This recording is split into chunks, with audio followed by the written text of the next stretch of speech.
its historic military buildup, and its predatory economic practices against Americans and countries the world over. Xi Jinping leads not only China, but also an axis of aggressors.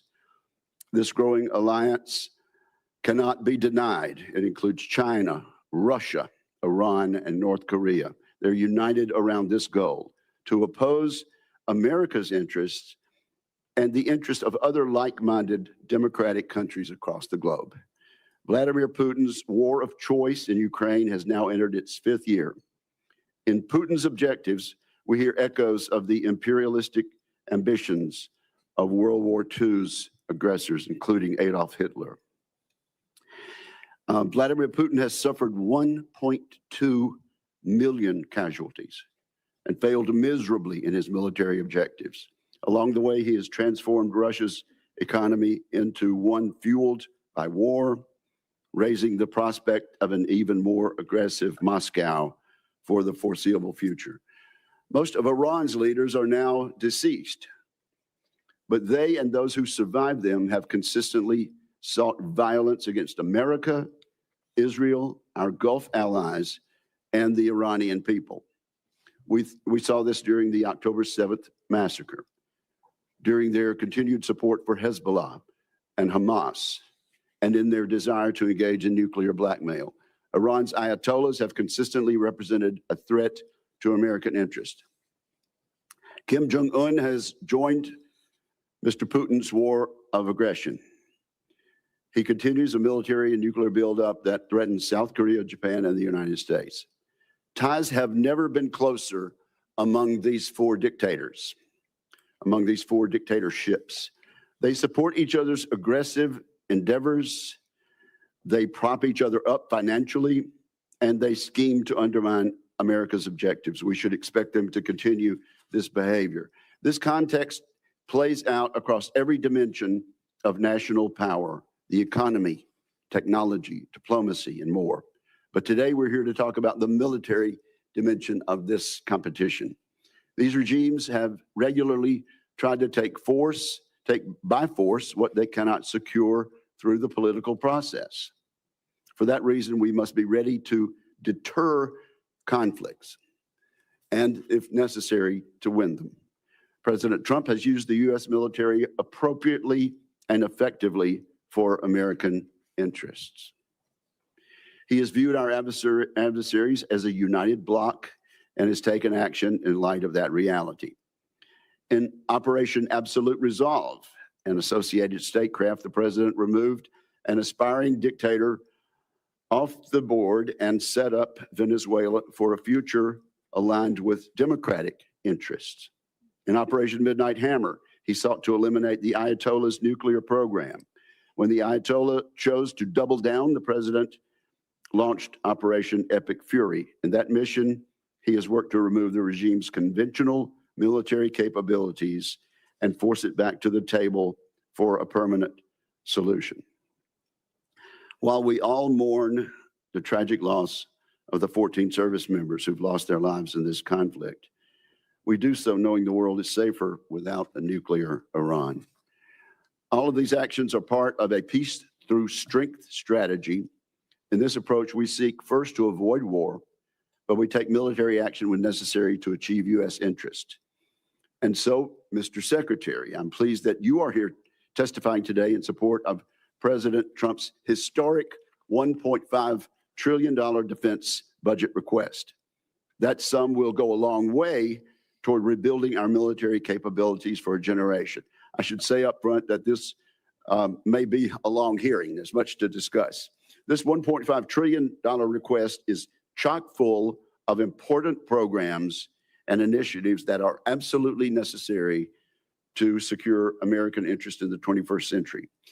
I think this funding underpins and accentuates three comparative advantages the United States possesses over the axis of aggressors. The first comparative advantage America enjoys over our adversaries is that we have the best innovation and industry in the world. So I hope our witnesses today will cover the progress we've made in just the past year rebuilding the American arsenal. Last year, our reconciliation bill, combined with bipartisan appropriation bills achieved about $1 trillion defense budget. This year's request would represent a near 50% increase. Every penny of it should be money well spent, making down payments on crucial transformational capabilities such as drone warfare, low-cost munitions, and missile defense. Also, last year, Congress and the executive branch achieved historic acquisition reforms.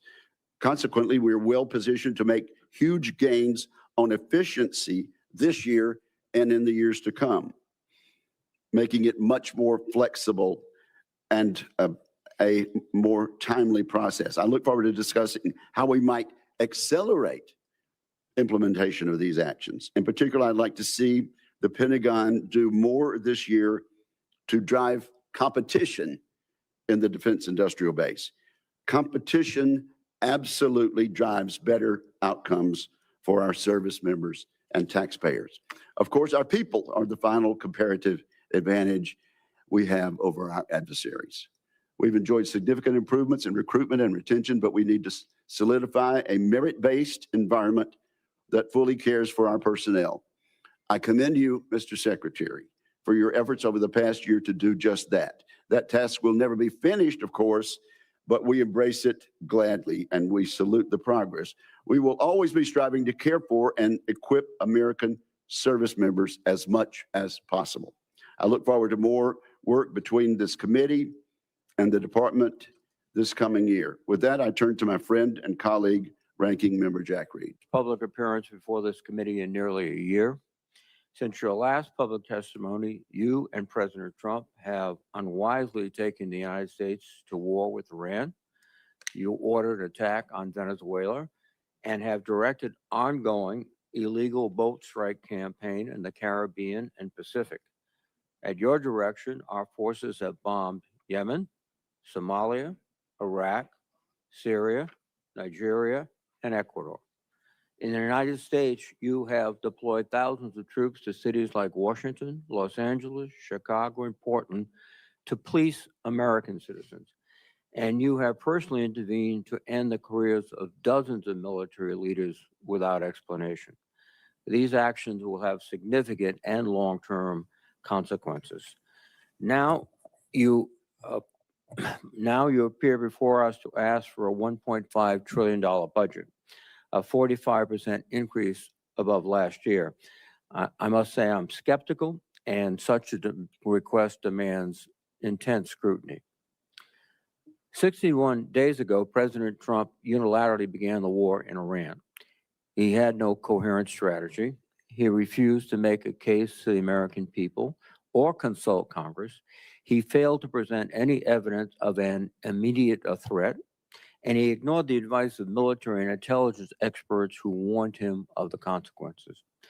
Today, our nation is in a worse strategic position. The Strait of Hormuz was open, now it is closed. 13 service members have tragically lost their lives, and more than 400 have been wounded. We have lost dozens of aircraft, sustained significant damage to our bases in the area, and expended an alarming amount of our missile inventory. Morale and readiness across the force, especially among overdeployed units and vessels like the USS Gerald R. Ford aircraft carrier, have suffered. Gasoline and fertilizer prices throughout the world have surged. American families are bearing the cost of a war they wanted nothing to do with and have gained nothing from. And yet, Secretary Hegseth, you declared victory a month ago. On April 8th, you said, in your words, Operation Epic Fury was a historic and overwhelming victory. By any measure, Epic Fury decimated Iran's military and rendered its combat forces ineffective for years to come. But let me be clear. Tactically, the United States military performance against Iran has been remarkable, and I salute the service members who have executed this mission with skill and bravery. The problem with your statements, Mr. Secretary, is they are dangerously exaggerated. Iran's hardline regime remains in place. It still retains stockpiles of enriched uranium, and its nuclear program remains viable. Do y'all believe everything that they're telling you about this war? Or do you believe it's even worse than what we think? I believe it's even worse than what we think. I think they're lying about a lot of stuff. Iran's military retains enough combat effectiveness to keep the conflict at an impasse. Its missiles and drones remain a far greater threat than you have acknowledged, and the regime has demonstrated it can effectively control the Strait of Hormuz when it chooses. Mr. Secretary, I am concerned that you have been telling the president what he wants to hear instead of what he needs to hear. Bold assurances of success are a disservice to both the commander-in-chief and the troops who risk their lives based on them. Our military has performed heroically, but military force without a sound strategy is a path to long-term defeat. I'd like to know what options you are considering now, given the cost from this war and the stalemate President Trump has put us in. More broadly, Mr. Secretary, too often you have made dangerous statements that are counterproductive to the mission. You boasted about, quote, no stupid rules of engagement, just days after hundreds of Iranian schoolgirls were tragically killed in a missile strike. You have made troubling statements about showing no mercy and no quarter to the Iranians, orders that would constitute war crimes. As importantly, while our men and women are fighting and dying overseas, you have focused unduly on your own personal agenda. In the past 2 months alone, you have taken upon yourself to overhaul the chaplain corps, cancel flu vaccine requirements, repeal firearm restrictions on military posts, and bar service members from attending certain universities.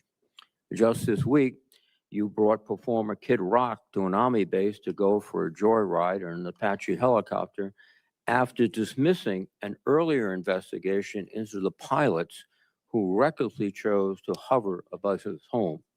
That runs directly counter to the chain of command and maintaining good order and discipline. Most disturbingly, during your tenure, you have fired dozens of our most senior military leaders and personally intervened to block the promotions of many others. That is a betrayal of the merit-based system that forms the foundation of our military. You are hollowing out the military's bench of experienced and highest performing senior officers while making young officers wonder if they should continue to serve.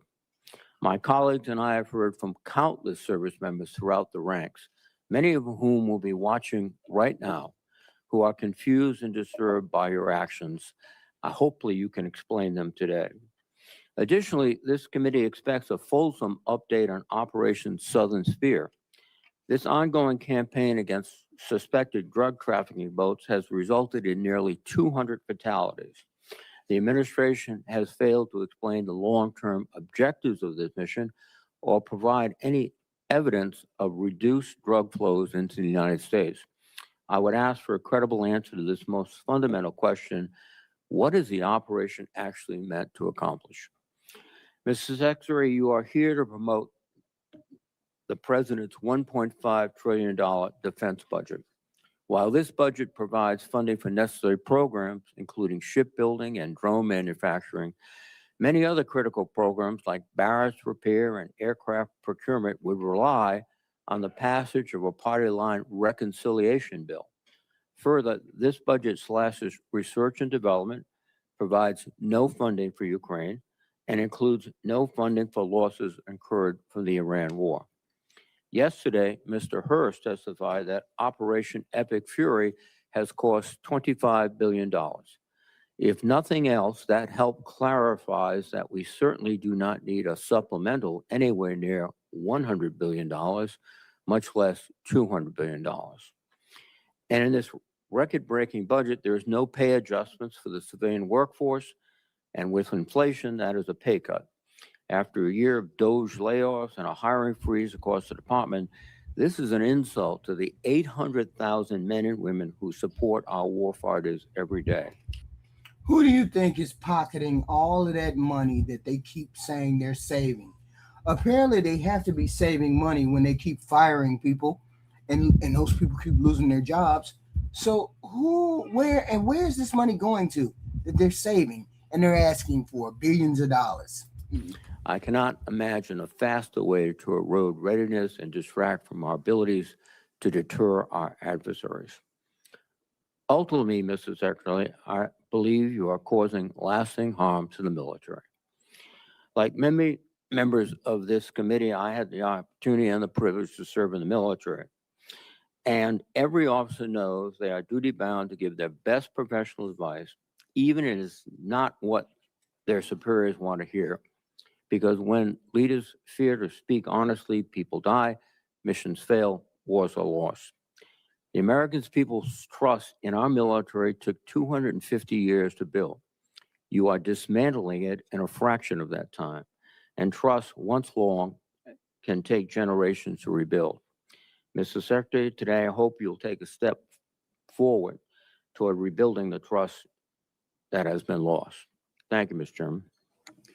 Mr. Secretary, you are now recognized for your opening statement, sir.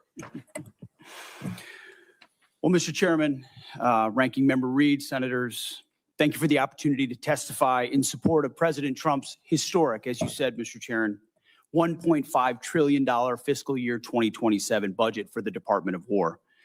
The President's budget request reflects the urgency of the moment, addressing both the deferment of long-standing problems as well as positioning our forces for the current and future fights. I'm honored to appear alongside General Dan Kane, Chairman of the Joint Chiefs of Staff, and Jay Hurst, our Chief Financial Officer and Comptroller. I'd like to start by thanking this committee and Congress for your partnership in securing the investment needed for a stronger, prouder, and more secure military. Your focus on acquisitions, your focus on efficiency are the reflection in our department as well and in this budget. A nation's ability to build, to innovate, and to support the critical needs of its warfighters at speed and at scale is the foundation upon which its deterrence and survival rests. However, upon taking office on January 20th, 2025, President Trump inherited a defense industrial base that had been hollowed out by years of America-last policies, resulting in a diminished capacity to project strength. Under the previous administration, we were offshoring, outsourcing, beset by cost overruns and degraded capabilities. But under the leadership of President Trump, our builder-in-chief, we are reversing this systemic decay and putting our defense industrial base back on a wartime footing. Urgency informs everything we do. We're rebuilding a military that the American people can be proud of, one that instills nothing less than unrelenting fear in our adversaries and inspires historic morale and recruiting in its ranks. We fight to win in every scenario. The $1.5 trillion budget put forward by the president will build upon a previous $1 trillion FY26 top line and will continue to reverse the 4 years of underinvestment and mismanagement of the Biden administration. The $1.5 trillion budget will ensure that the United States continues to maintain the world's most powerful and capable military as we grapple with a complex threat environment across multiple theaters. Not to mention, the budget also includes a historic troop pay increase, 7% for junior enlisted, and the budget eliminates all poor or failing barracks. Quality of life for our troops is front and center in this budget. By supercharging our defense industrial capacity and transforming how the department does business, we are restoring American commercial dominance at a pace unseen in generations, transforming the defense industrial base from the broken, slow-moving systems of the past.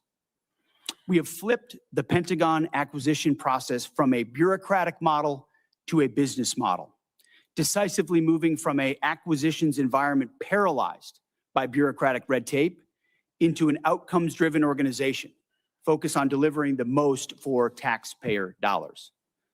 Over the past year, through historic multi-year procurement agreements that this committee supported, we've cut smart business deals that have sent unambiguous demand signals to industry to build more and build faster. The result has been a surge, a revitalization of our great American factories and a massive reinvestment in the skilled American workers who serve as the industrial muscle behind our warriors. You should be arrested. What you're doing is despicable. The American people do not want to go to this war. We don't want to fight a war for any people. It's about the status. Further interruptions of our hearing will be treated in like manner. We appreciate the First Amendment rights of Americans to express themselves, but disruption of this hearing will not be tolerated. So, Mr. Secretary, you may continue. I'll briefly provide some concrete high-level metrics of what we've accomplished over just the past few months. These are announced new facilities and investments to support American warfighters. The department has helped stimulate more than 250 private investment deals in 39 states, 180 cities, in 150 companies worth more than $50 billion. It's resulted in 280 new or expanded facilities, more than 18 million new square feet of American manufacturing, and more than 70,000 new jobs. These $50 billion in investments in new plants, new assembly lines, and new factories are private investments, not taxpayer dollars. By completely transforming our department's business model, American companies are investing in America with their own dollars, a historic demonstration of American manufacturing and defense revitalization, all with their money, not Uncle Sam's. This has never been done before and is long overdue, from a bureaucratic model to a business model.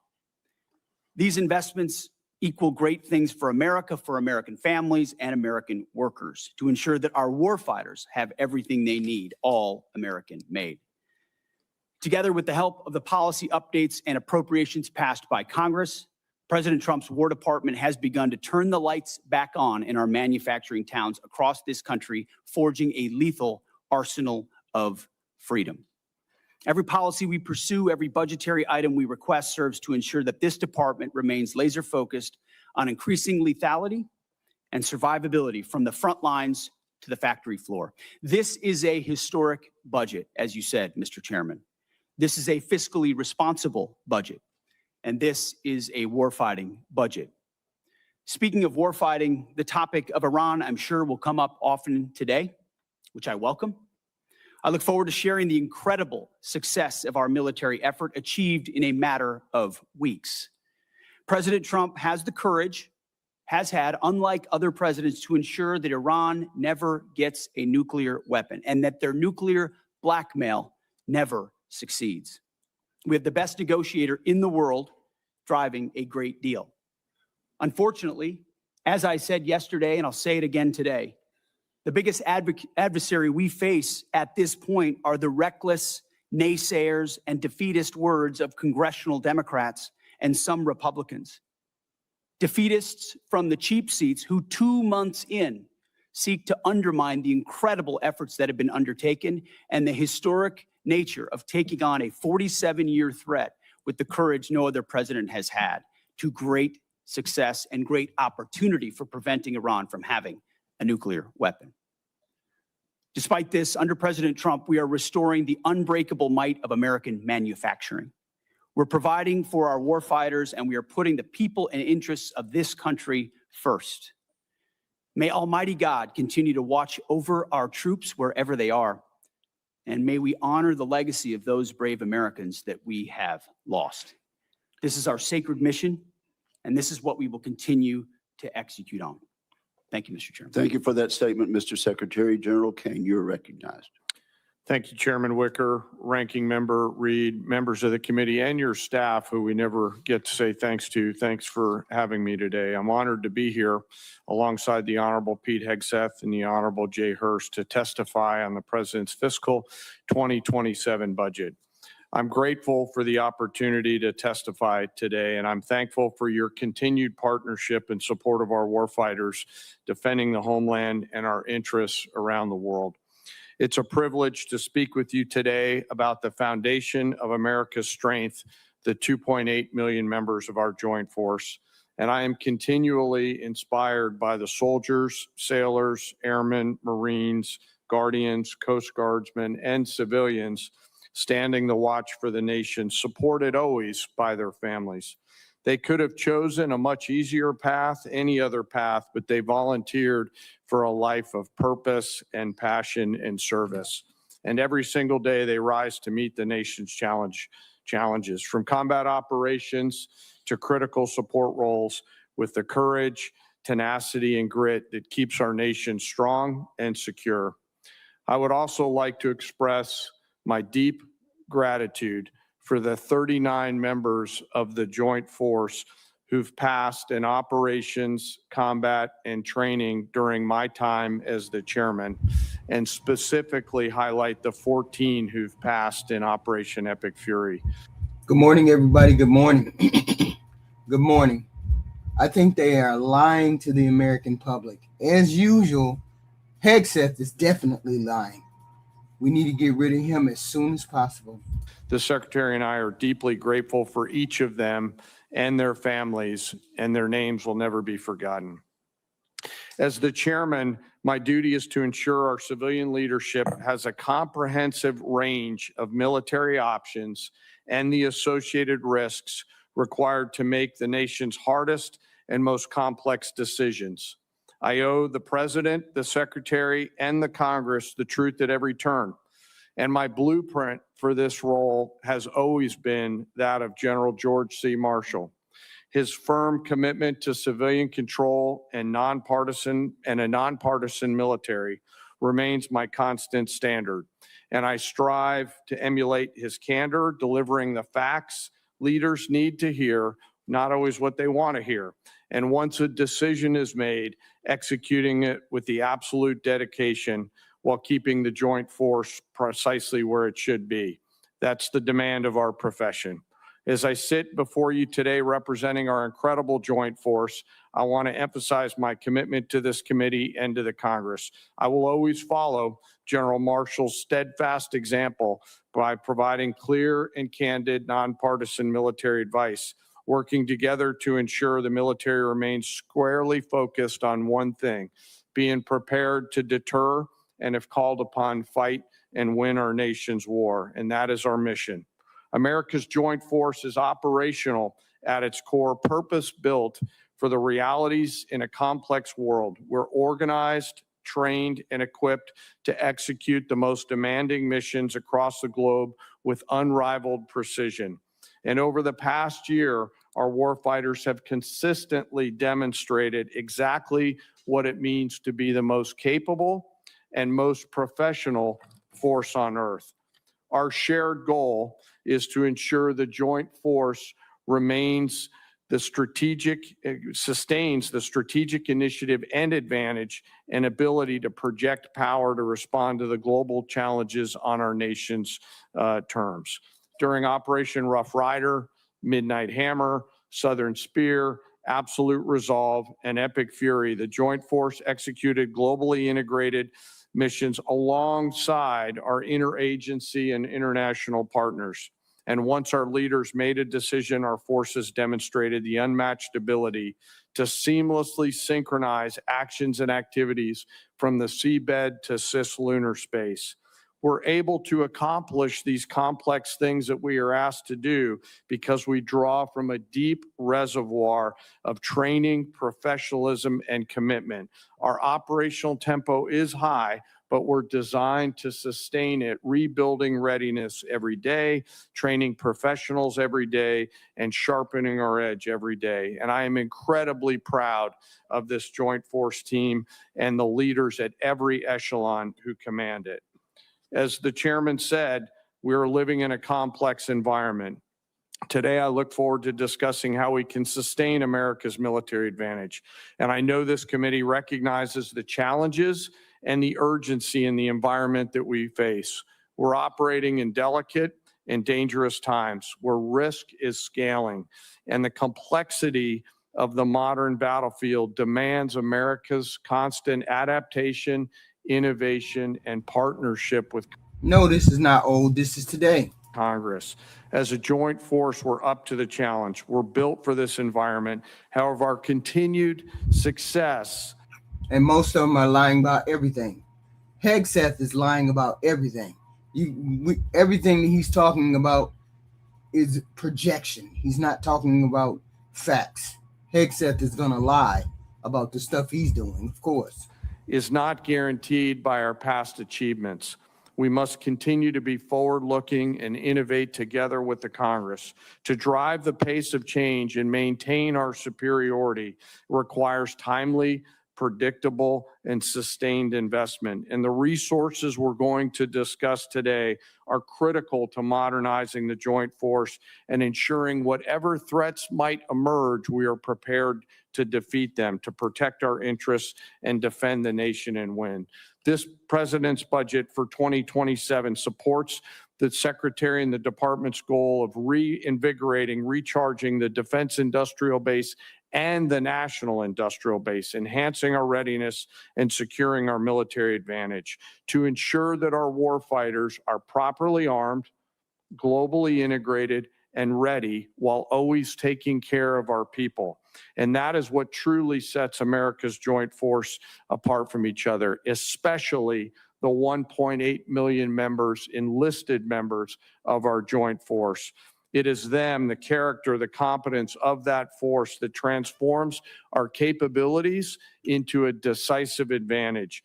And our enlisted force is represented today by the senior enlisted advisor to the chairman, United States Navy Fleet Master Chief Dave Isom, sitting behind me, a teammate who I greatly appreciate and many of you on this committee know from his time in the Indo-Pacific. While we face dynamic and dangerous times, I have absolute trust and confidence in the extraordinary men and women within our joint force who every day execute the missions we ask them to quietly and with precision. And coupled with the American spirit to outthink, outcompete, and relentlessly innovate, we will maintain our decisive edge, but doing so requires your continued partnership. We stand ready today to answer the nation's call. I humbly ask that as we're here today in this hearing, we remember those deployed service members who are out there right now doing our nation's work. And may we always remember our fallen and never forget them or their families who continue to show us what courage looks like. Thank you for your enduring support, and I look forward to your questions. Thank you very much, General. We appreciate your service. Let's jump right in. Secretary Hegseth, let's talk about the money from Reconciliation 1.0 last year. There have been some complaints about the speed, but not everything we hear is actually accurate. How much of the $154 billion from Reconciliation has the Pentagon put on contract? My understanding, Mr. Chairman, first I'd like to say what an important vehicle reconciliation was for us and how it gave us a chance coming out of FY25 to advance the president's priorities, whether it's drone dominance, Golden Dome for America, shipbuilding, the defense industrial base. It was a critical vehicle for us. The number you're looking for is about what I'm looking at, about 26 billion right now. But we've got the floodgates about to open and apply to those priorities. Okay, so unfortunately, you're starting a bit late through no fault of your own because the money was not sent timely by the Office of Management and Budget to the department until last month. That's over and done with, but it should be mentioned. Mr. Secretary, where are we on the obligation rates as far as a normal appropriation bill? Are we a little behind, a little ahead, or what? I would say probably a little bit behind as it pertains to reconciliation, but part of that is, as you know, this is a new funding vehicle for the department. And twofold. One, you got to make sure you do it right and do it in a fiscally responsible way in conjunction with the Congress to ensure that we meet congressional intent. But also that we've been using it to energize our ability to exercise new pathways, to get at problems in different and more dynamic ways that don't get stovepiped or stuck in the bureaucracy.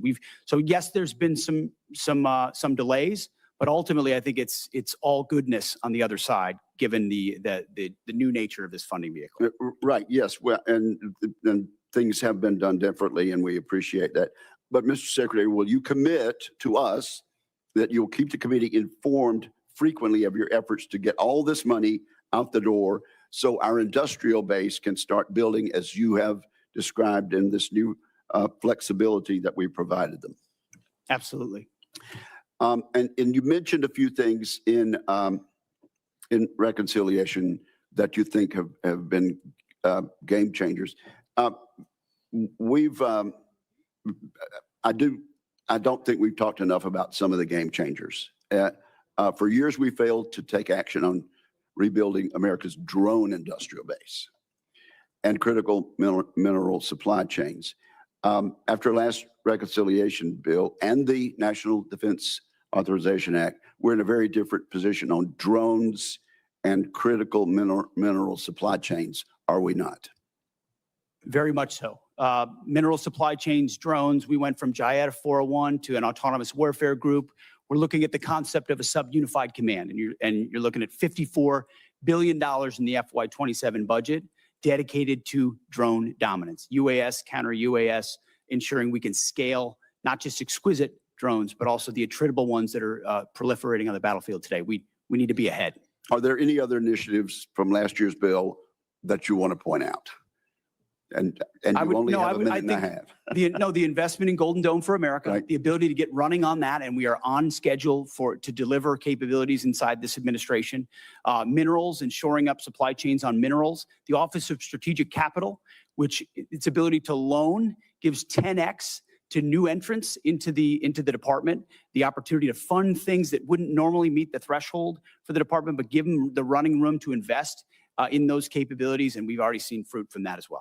And briefly, General Kane, there's no question that Vladimir Putin's Russia is taking serious action to undermine.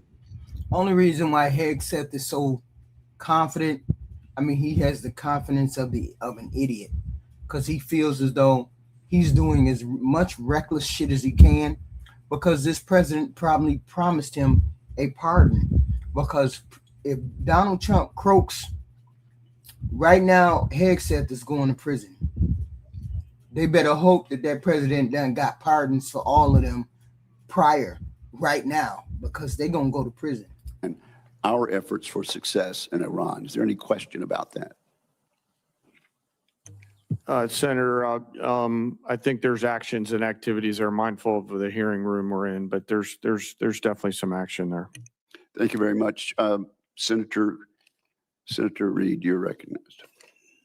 Thank you very much, Mr. Chairman.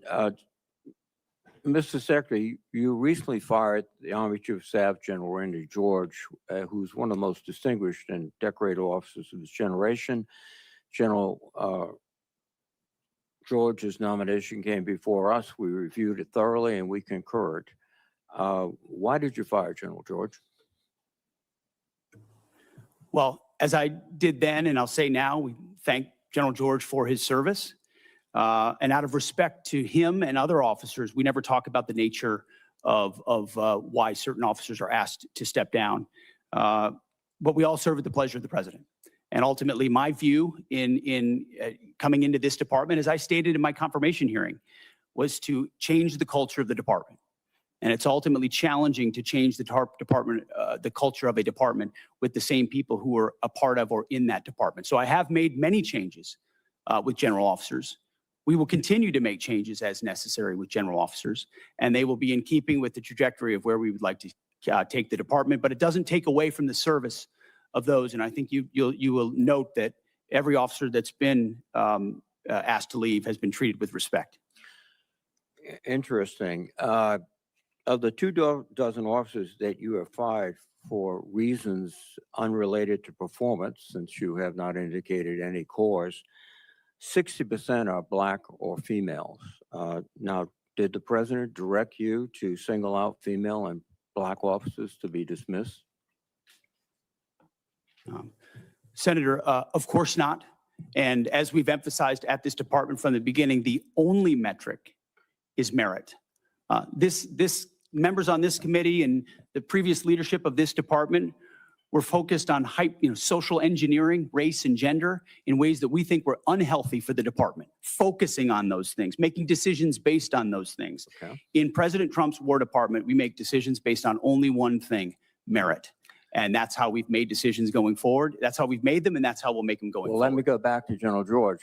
What did he fail in terms of his lack of merit to continue serving? as I've said, I don't talk about the nature of dismissal No, out of respect for these officers.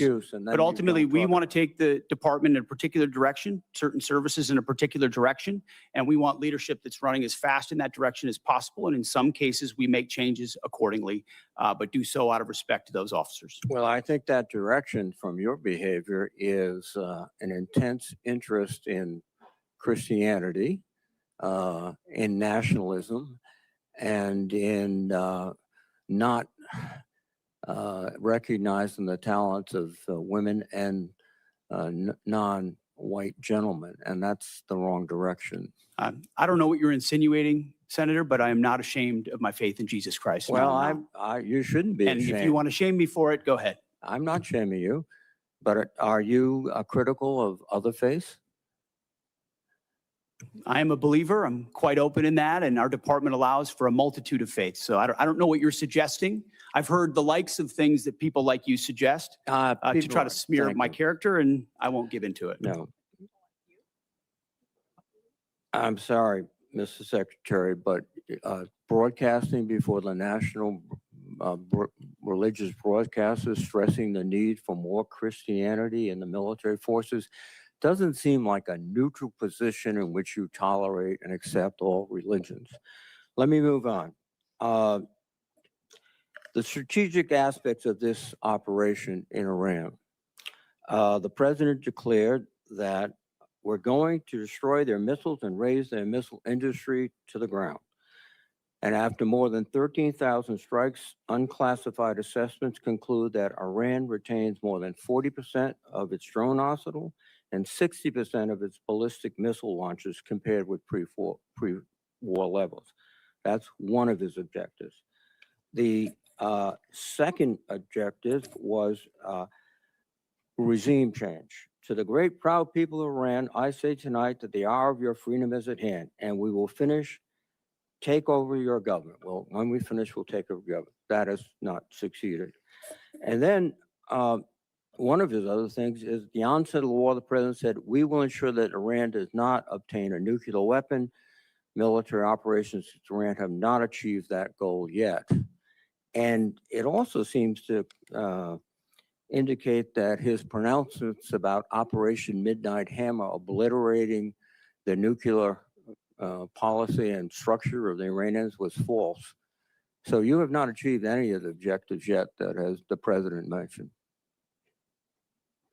Well, in this setting, I won't talk about the nature of metrics, which are classified, as you know, Senator. But I can say that looking at the objectives we set out to achieve from the beginning, some of which you laid out, our military objectives have been stunningly effective. Take for example their defense industrial base. They're completely incapable at scale at any level of reconstituting the capabilities you referred to, which is a devastating result for any country. Especially one whose ambitions are as wide as Iran's. So we've put the president in a very strong position to ensure Iran never gets a nuclear weapon. That's the takeaway that's been underneath every single aspect of this. For 47 years, Iran's trying to blackmail its way to a nuclear weapon. They were closer than ever before because of bad deals under previous administration. President Trump was willing to do something about it and not allow their conventional missile shield. That's the North Korea strategy. That's, to be clear, what Iran was pursuing. Hiding their nuclear ambitions, revealing them over time, and then building a conventional shield of missiles so powerful that no country would challenge them for fear of what would happen if they unleashed that arsenal. Weakened after the 12-day war and Midnight Hammer, which did obliterate their sites, President Trump saw an opportunity because their ambitions continued to ensure that umbrella of nuclear blackmail did not allow them to get to a nuclear weapon. And the world is safer because of his bold and historic choice. Mr. Secretary, I think that's rhetorical, but not factual. Thank you. I wish somebody would just call him out for real to his face, because he's so hypocritical and he's a liar. He hides behind, I can't talk about decisions, yet he's making horrific decisions for this country. Thank you, Senator Reed. Mr. Secretary, Mr. Hurst, General Kane, welcome.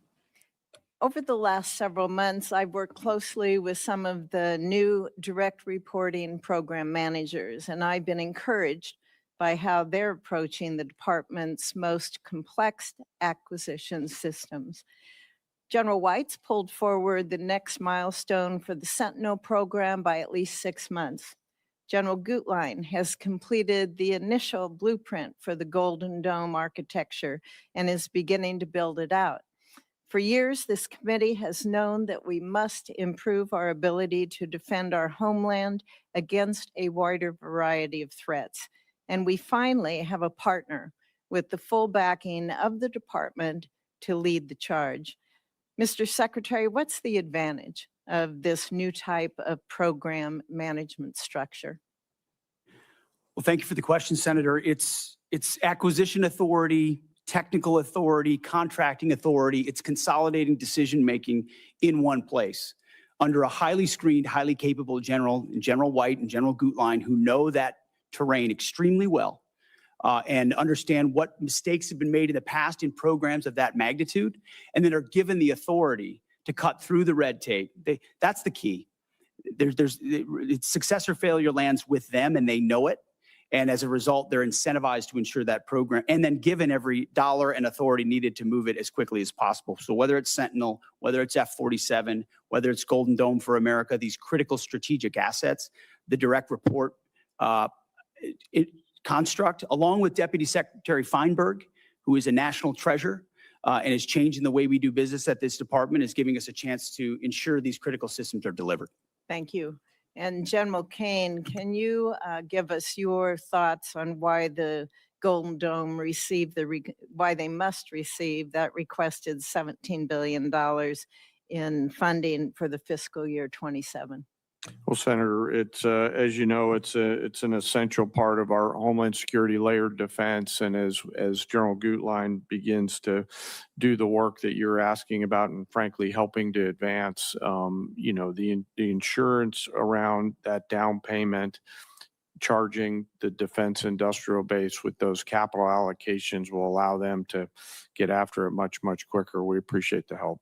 And if there's a delay in that funding? Well, I hopefully there won't be, Senator, because we've got a leader on that account 24/7, 365. But if we do, we'll always, of course, come back and talk to the Congress, but also figure out what has to be true to help that constraint get removed in that production system. And that's really what we're asking these leaders to do, is to be able to get past the theory of constraints. Okay, thank you.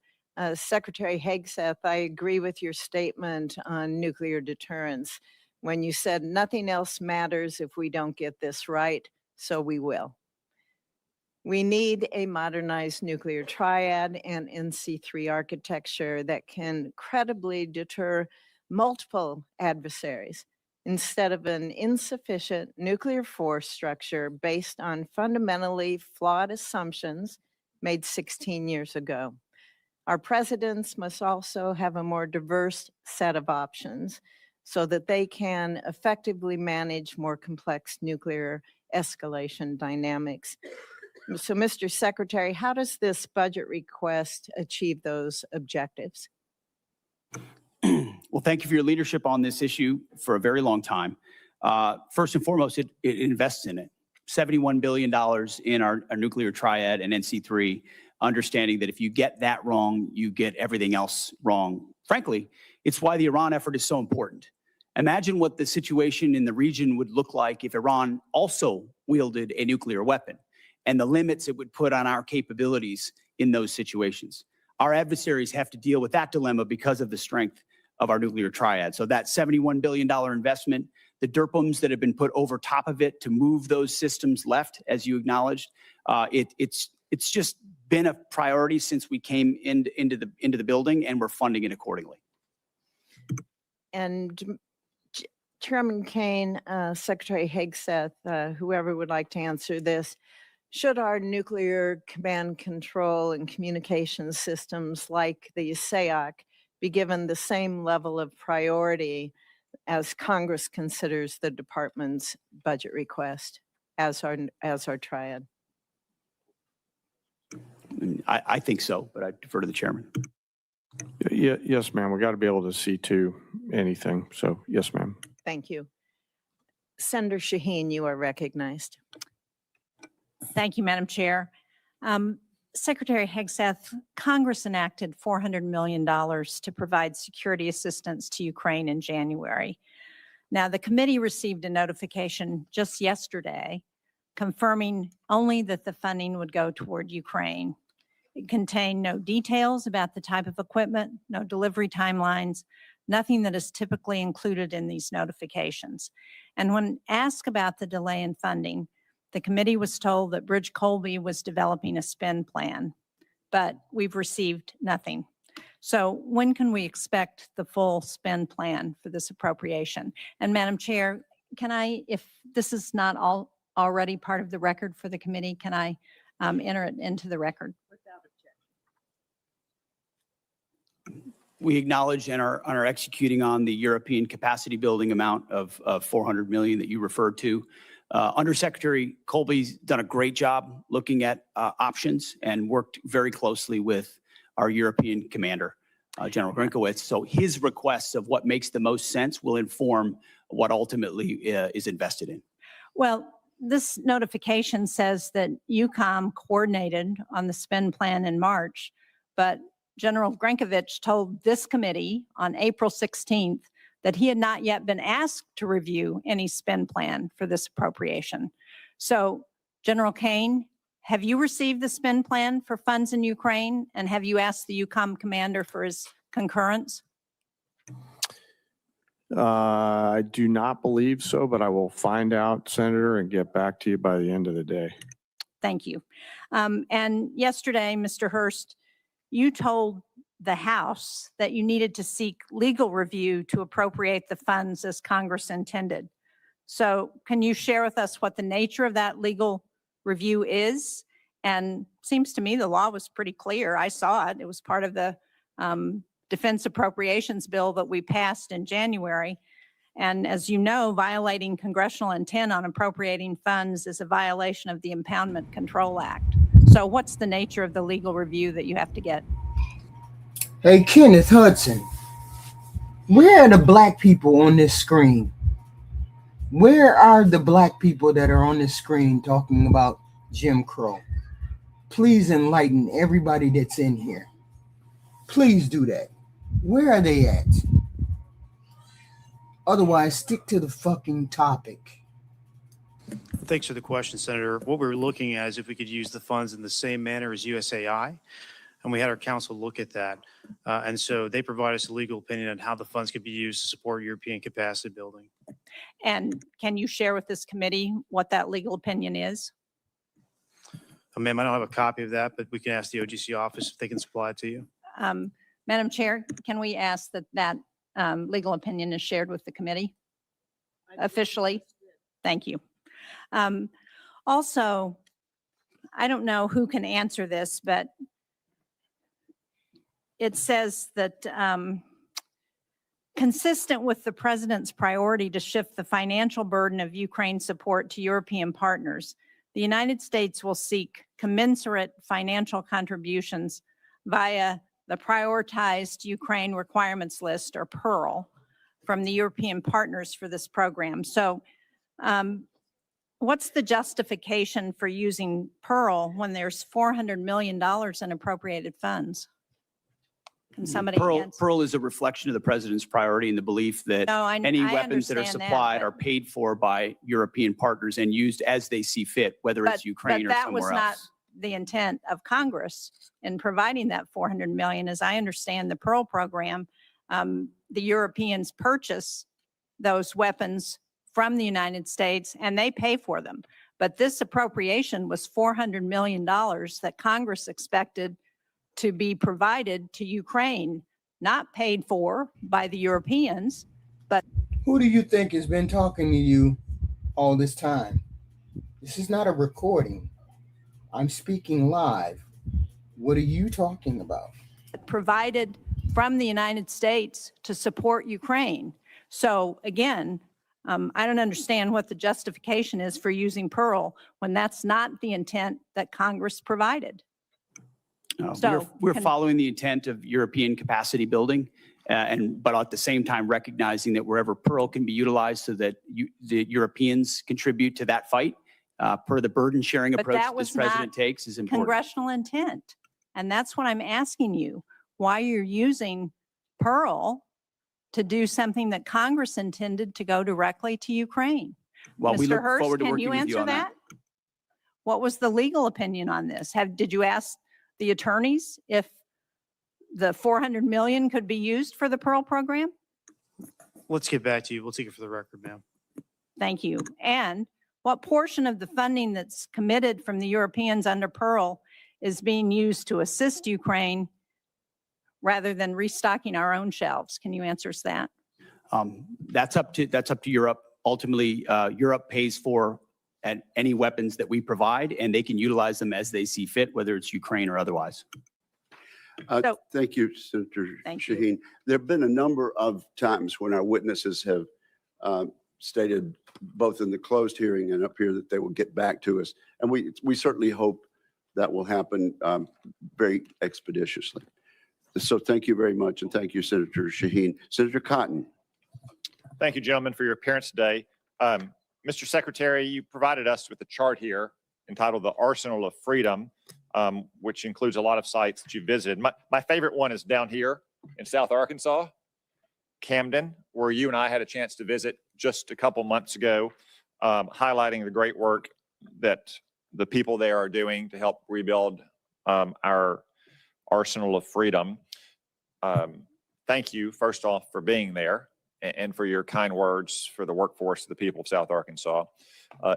Isn't it fair to say that the war in Iran, just like the Ukraine war before it and still today, hasn't caused any challenges with our munitions the way some of our Democratic colleagues would say, but it's exposed a decades-old problem of brittleness and fragility in our defense industrial base before you and General Kane took over, and that we're trying to address right now?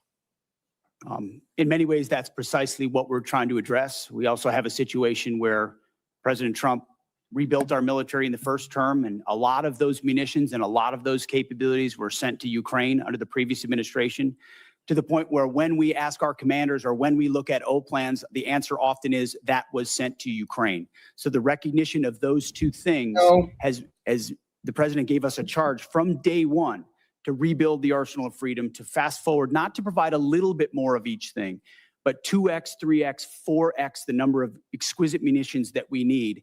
The expenditures that we've seen under this administration, we can account for them, and we ensure that other O plans and elsewhere are well taken care of. So on the munitions front, we're in really good shape, but we need to accelerate, and that's exactly what we're doing. And I think that's an important point you make, is that we're not just trying to fill a hole that was created by epic fury or by support for Ukraine. We're going to fill that and then go much beyond that for our needs in the future. So we're never caught where we were over the last several years with these worries about munitions running short. Is that right, Mr. Secretary?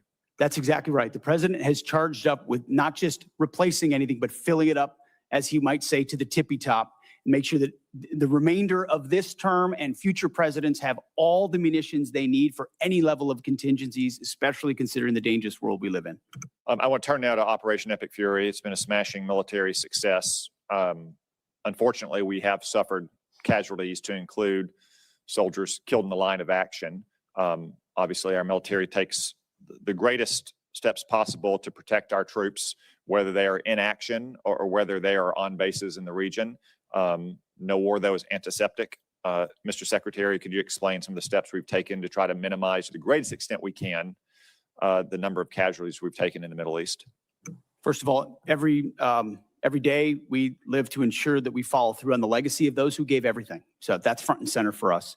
But I can also say, and the chairman may want to weigh in, from the beginning of looking at the possibility of this contingency, setting the defense and ensuring that Admiral Cooper and everyone throughout CENTCOM had every possible measure they could to ensure that our troops are protected and force protection was maximized was the top priority.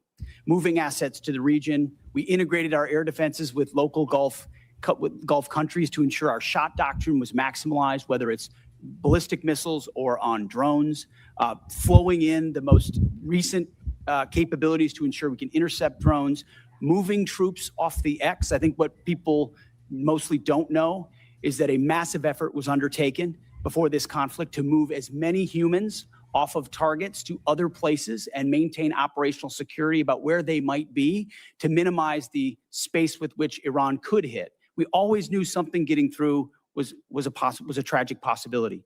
But I can assure you from our perspective, that was priority number one, as it was Admiral Cooper's, to ensure that fortification and missile defenses were right there when we went on offense if we had to. General Kane, do you have anything to add?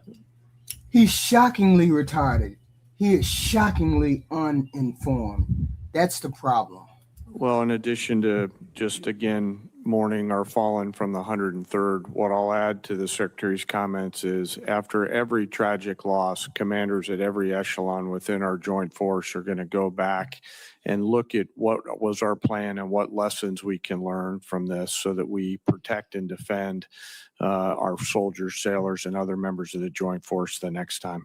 Thank you. And I know you do. And I just wanted to give you the opportunity to speak to what you've done to try to prevent casualties and minimize them. Obviously, again, no war is antiseptic. One final question. I understand you've been accused of lying to the president. Mr. Hegseth, have you lied to the president at all about what's happening in Iran or Epic Fury? No, only tell the truth to the president. General Kane, have you lied to the president about what's happening in Iran or Operation Epic Fury? Never. I suspected that would be your answer, but since you were accused of it and deep staters are leaking to the media about it as well, I just wanted to give you a chance to answer on the record that, of course, you've always given the president a completely accurate picture of what's happening. Thank you, gentlemen. Thank you very much, Senator Cotton. Senator Gillibrand and then Senator Rounds. Thank you, gentlemen, for appearing before this committee, and thank you for the closed session prior to this. I don't know if you fully appreciate how much the American people do not support this war. It is an unauthorized war. Normally, when you come to Congress, it's a way for the American people to be part of that discussion. The American people, particularly in my state of New York, are upset for a lot of reasons. First of all, this war is costing so much money. Over $25 billion already, estimates $1 billion a day, and they're feeling it every single day at the gas pump with higher prices for both fuel, for diesel, for gasoline for their cars. They're also feeling it with higher grocery costs, and they're exhausted. They are truly exhausted. On top of that, they have so many grave concerns about how this war is being prosecuted. They read in the paper that 22 schools have been hit.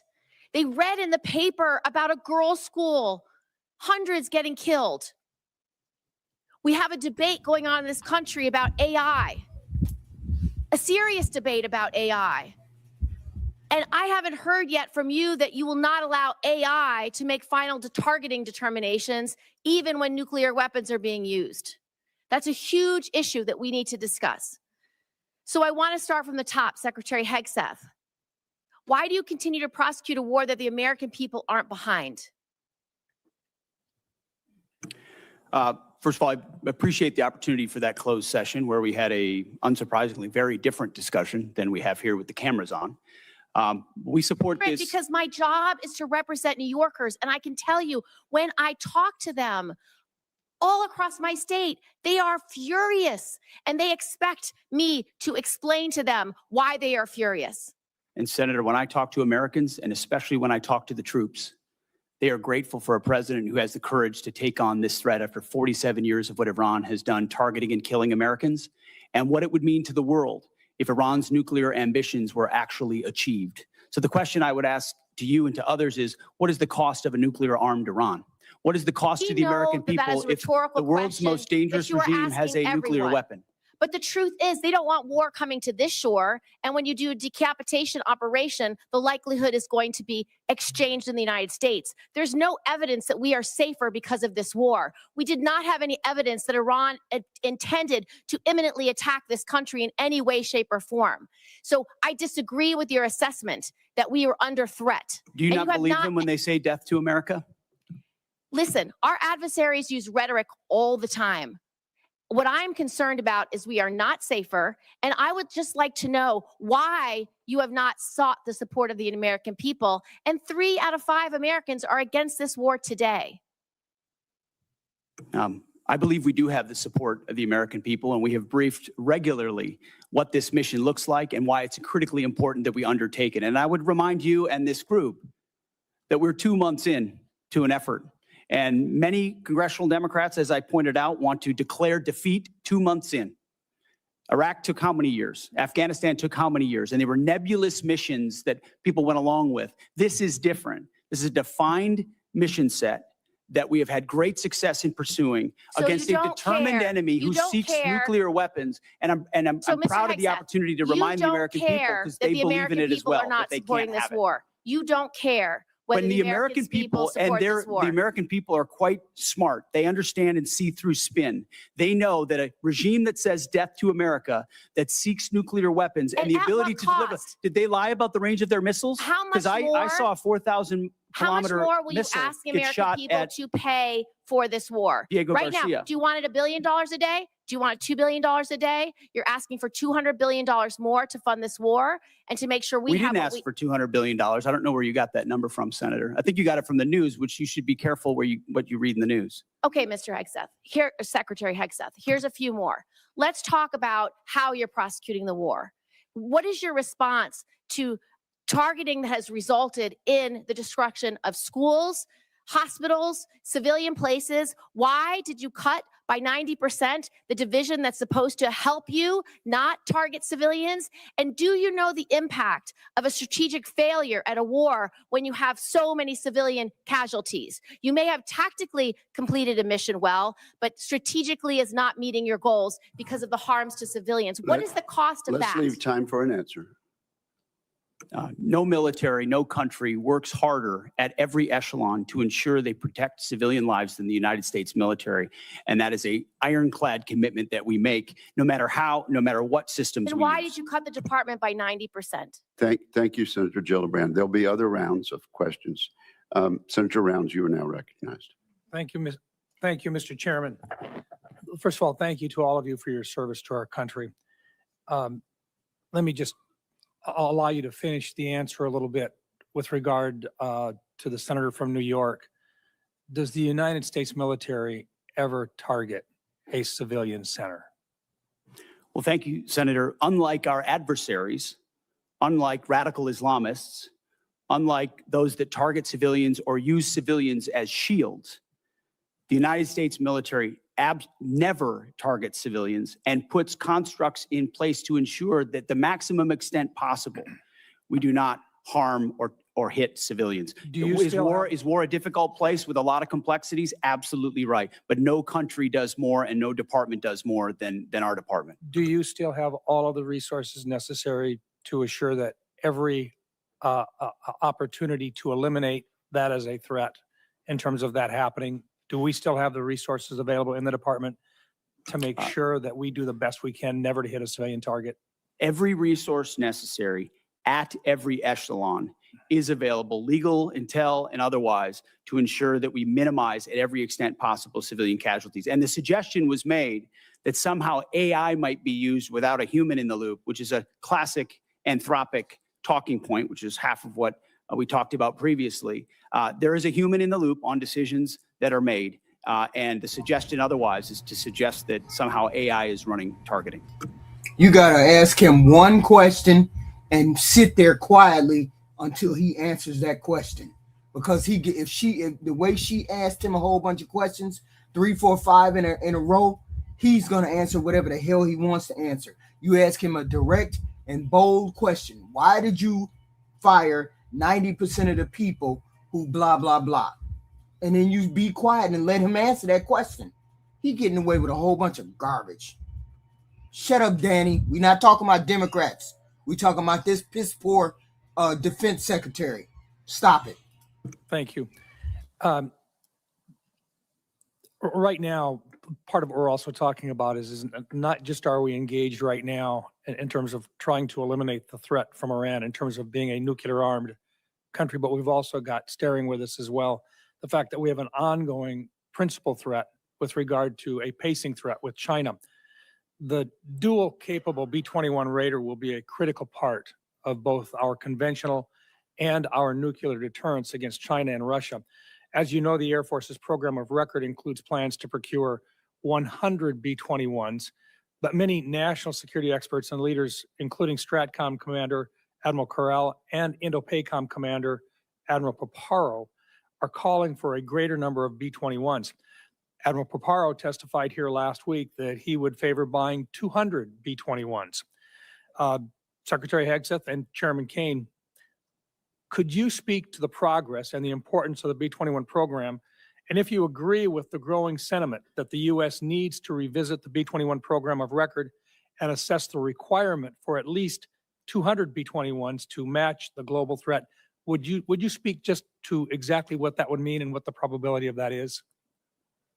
Thank you for the question, and I appreciate the fact that you're listening to and hearing from combatant commanders, because that's who we listen to as well, who are looking at the operational plans and what would be required to ensure we deter and, if necessary, defeat. Assets like the B-21 or the F-47 are critical to that.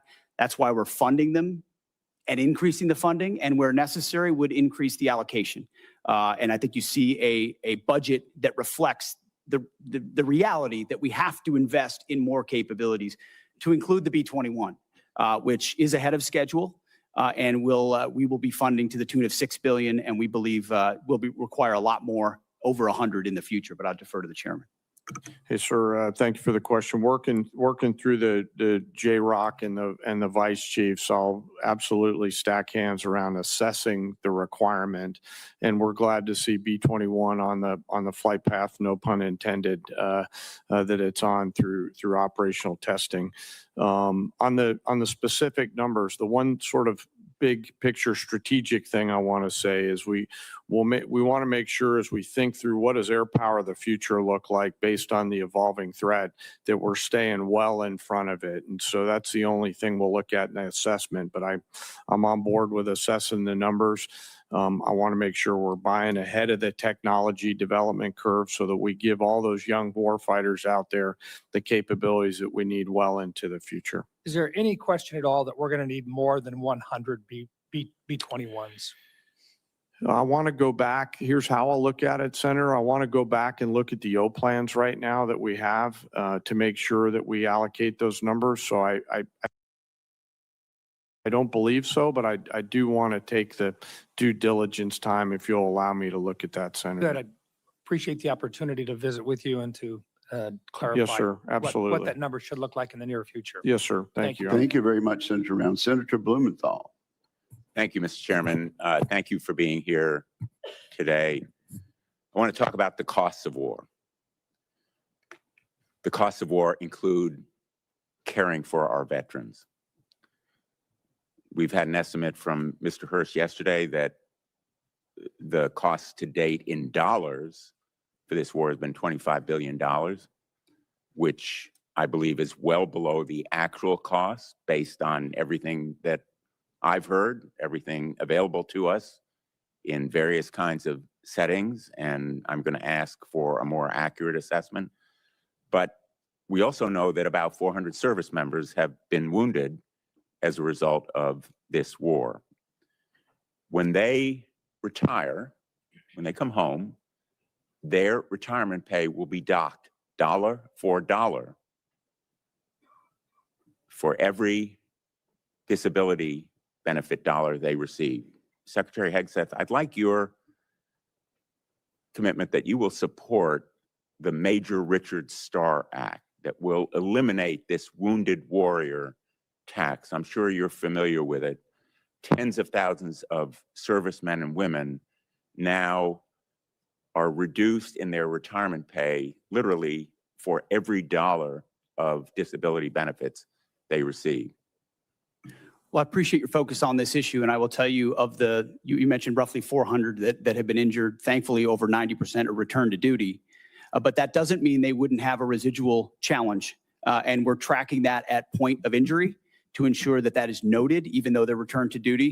But what I'd like is your commitment that you will support the Major Richard Starr. As I have said in the past to other organizations, we support the Richard Starr Act. Thank you. On the issue of cost, Mr. Hurst, does that $25 billion estimate include all of the costs in terms of damage to our bases, the need to replace planes and munitions, and the costs of injuries to our servicemen and women?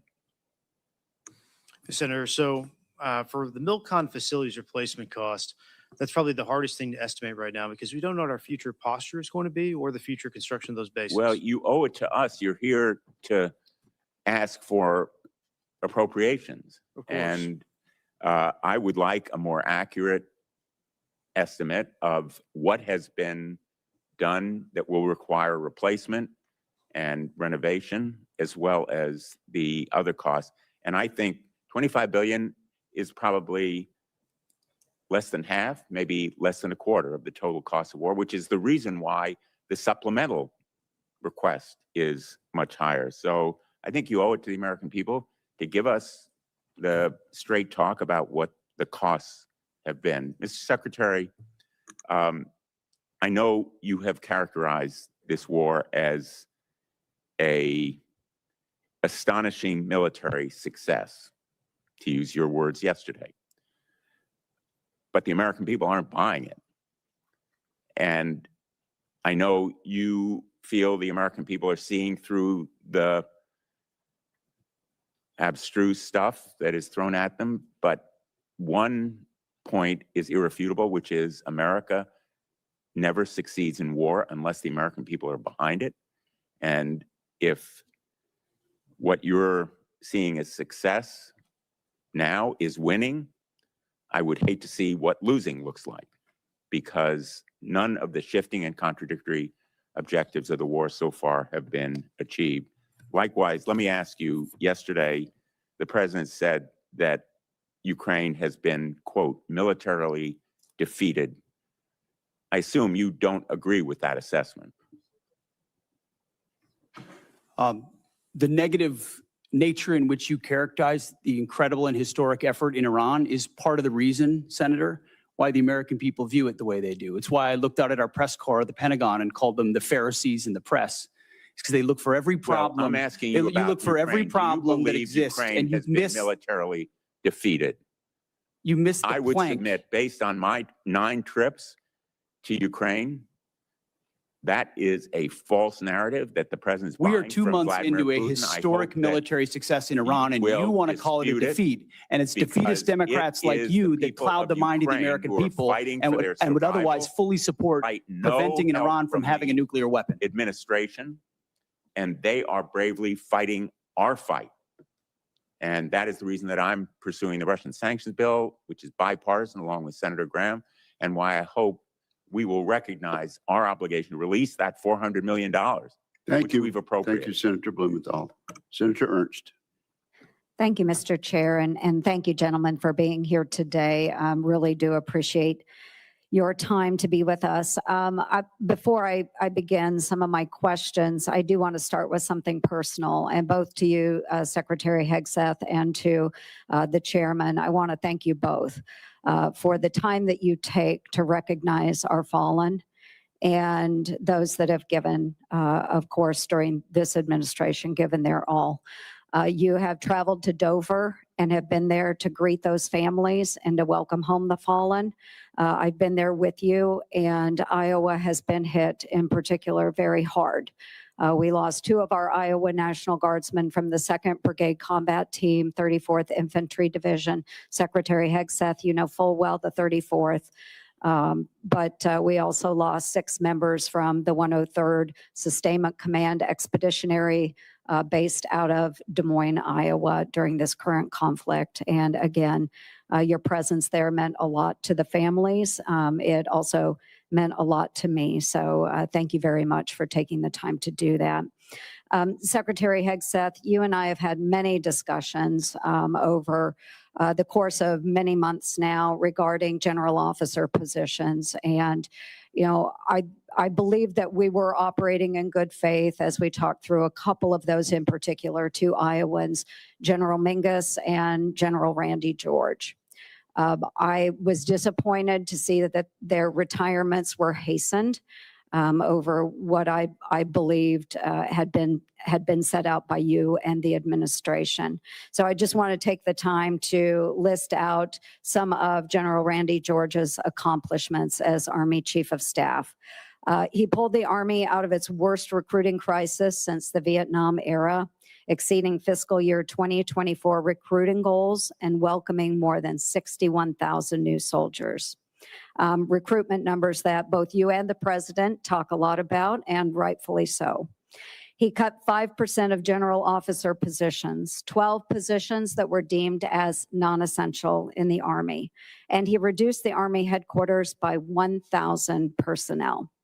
He co-authored the Army Transformation Initiative, which is a comprehensive response aligned with your directives, and he testified here in front of Congress and took a lot of heat defending that Army transformation. He was suddenly let go at the beginning of April 2026. General George's merits, which I firmly believe in, he enlisted at the age of 17. He is a West Point graduate. He had 4 combat deployments. He served in Desert Storm, Iraq, and Afghanistan. He had 38 years of honorable service. He achieved the greatest Army recruitment and modernization effort in a generation. So I want to thank him for his service. And I would like to enter into the record, Mr. Chair, the speeches that I did honoring General Randy A. George on his retirement and General James J. Mingus on his retirement as well. Without objection, they'll be admitted. Thank you very much. I'd like to talk a little bit about the audit, Mr. Secretary. I saw the video that you posted this week calling on the department to pass a clean audit, and thank you for doing that. It's something that we talked about during your confirmation hearing. Fiscal responsibility at the department has been a priority of mine for a very long time, and I think it's time that we build on that momentum. It's extremely important. And that's why I'm pushing for my Receipts Act in this year's NDAA. It's focused on improving financial traceability and accountability across the department. And if you could talk a little bit more about the efforts in making sure that we are being much more accountable to our taxpayers. What is that effort going to entail? When will we see a clean audit? As I said, Senator, thank you for your work on the audit. That has been a priority of our department from day one. And we put in place goals and benchmarks to get to FY28, get to 28 for a clean audit. The Joint Task Force audit, which we announced, was a reflection of even more capabilities we want to push forward and centralize authority to make sure it happens. Jay's been involved from the beginning. We also have a new IG who the new IG's focus, one of his focus points is precisely this, and he's prepared to work with us to ensure we reach it. So I think at every level and through this budget, it's a focus. Okay, thank you. We look forward to seeing a clean audit. Thank you, Mr. Chair. Thank you, Senator Ernst. Senator Hirono. Thank you, Mr. Chairman. Before I begin my questions, I'd like to take a moment to highlight the true costs of this war, both for the military and everyday Americans. And the true cost of the president's illegal war with Iran. And since the start of the war, 14 brave U.S. service members have been killed and more than 400 have been wounded. We burned through over $25 billion in taxpayer money with no end in sight. And the fiscal year 27 budget request is a massive 42% increase from last year. Hundreds of critical munitions have been expended and deployments have been extended, directly impacting service members' quality of life, military readiness, and our ability to deter our adversaries. The relationships with our allies, some of our closest allies and partners, have been fractured. And the closure of the Strait of Hormuz, which somehow caught the president by surprise, even though he had to have been warned, is directly contributing to the affordable crisis that Americans are facing. Energy costs are skyrocketing with the price of gas now at its highest level in almost 4 years. Instability has driven interest rates to its highest level since September of last year. The cost of fertilizer is spiking, which will have a direct impact on the cost of food.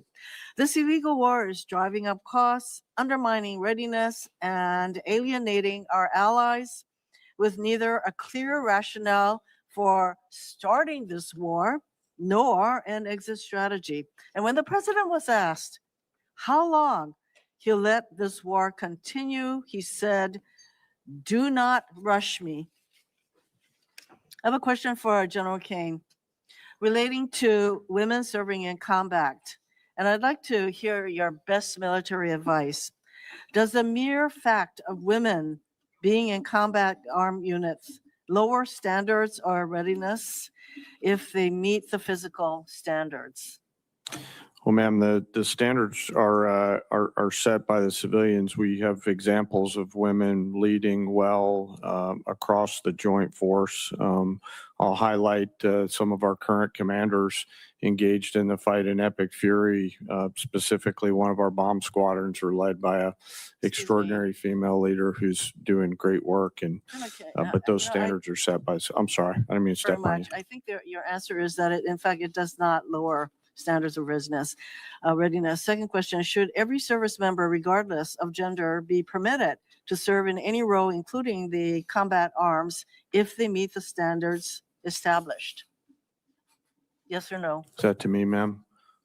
Over the last decade, since combat arms have been open to women, have you personally seen any instance where the standard resulted in a degradation in combat effectiveness? Apologies, I didn't hear your first question. The people policies are all set by the civilian leaders in the government. Could you repeat the question again? I'm sorry, ma'am. Over the last decade, since combat arms have been open to women, have you personally seen any instance where the standard resulted in a degradation in combat effectiveness? Again, I'll highlight that the standards are set by our civilian leaders. Women continue to perform well across a range of MOSs and jobs and AFSCs that are out there. No. I do need to get to a question for Secretary Hegseth. Prior to your nomination hearing, you said women shouldn't serve in combat armed units. At your confirmation hearing, you reversed course and, and you basically said as long as the women meet the standards, they should be able to serve. But recently, you ordered a review of the effectiveness of women in combat roles. And I am concerned you are laying the groundwork to reverse the policy allowing women to serve in these units, because right now, current law, if you want to change this policy, current law requires you to submit a report to Congress justifying such a change. So did you order the review to support a potential decision to overturn the policy of having women in combat roles? We are laser focused on standards. The highest male standard for every combat arms position should be the standard. And 10 years into this, we are reviewing it, which is what the American people would expect. Also, there's nothing illegal about a war that defends the American people and prevents Iran from having a nuclear bomb. You didn't answer the question, because the reason that you're asking for this review, I think, has to do with your earlier position that you don't think women should serve in combat roles. So now we have this study, and I'd like to ask you, Senator, will you reveal the study to the public, to the American people? Will you make the study public? Will you make that study? Yes or no? We're doing the study for that very reason, to ensure that real science is applied to this question and not social engineering like the previous administration. We appreciate your assurance that that will be made public. Yeah, I think it's really Thank critical you. that this study be made. Thank you, ma'am. Senator Scott. Thank you. Well, first, thank each of you for being here. Secretary Hegseth, can you talk about, you've had the job for a little bit. What are you most proud of, and what are your biggest challenges? Well, I appreciate the question. And what I'm most proud of is the incredible men and women who serve in our nations in uniform, and what they are capable of when they're given a clear mission and unleashed to do it.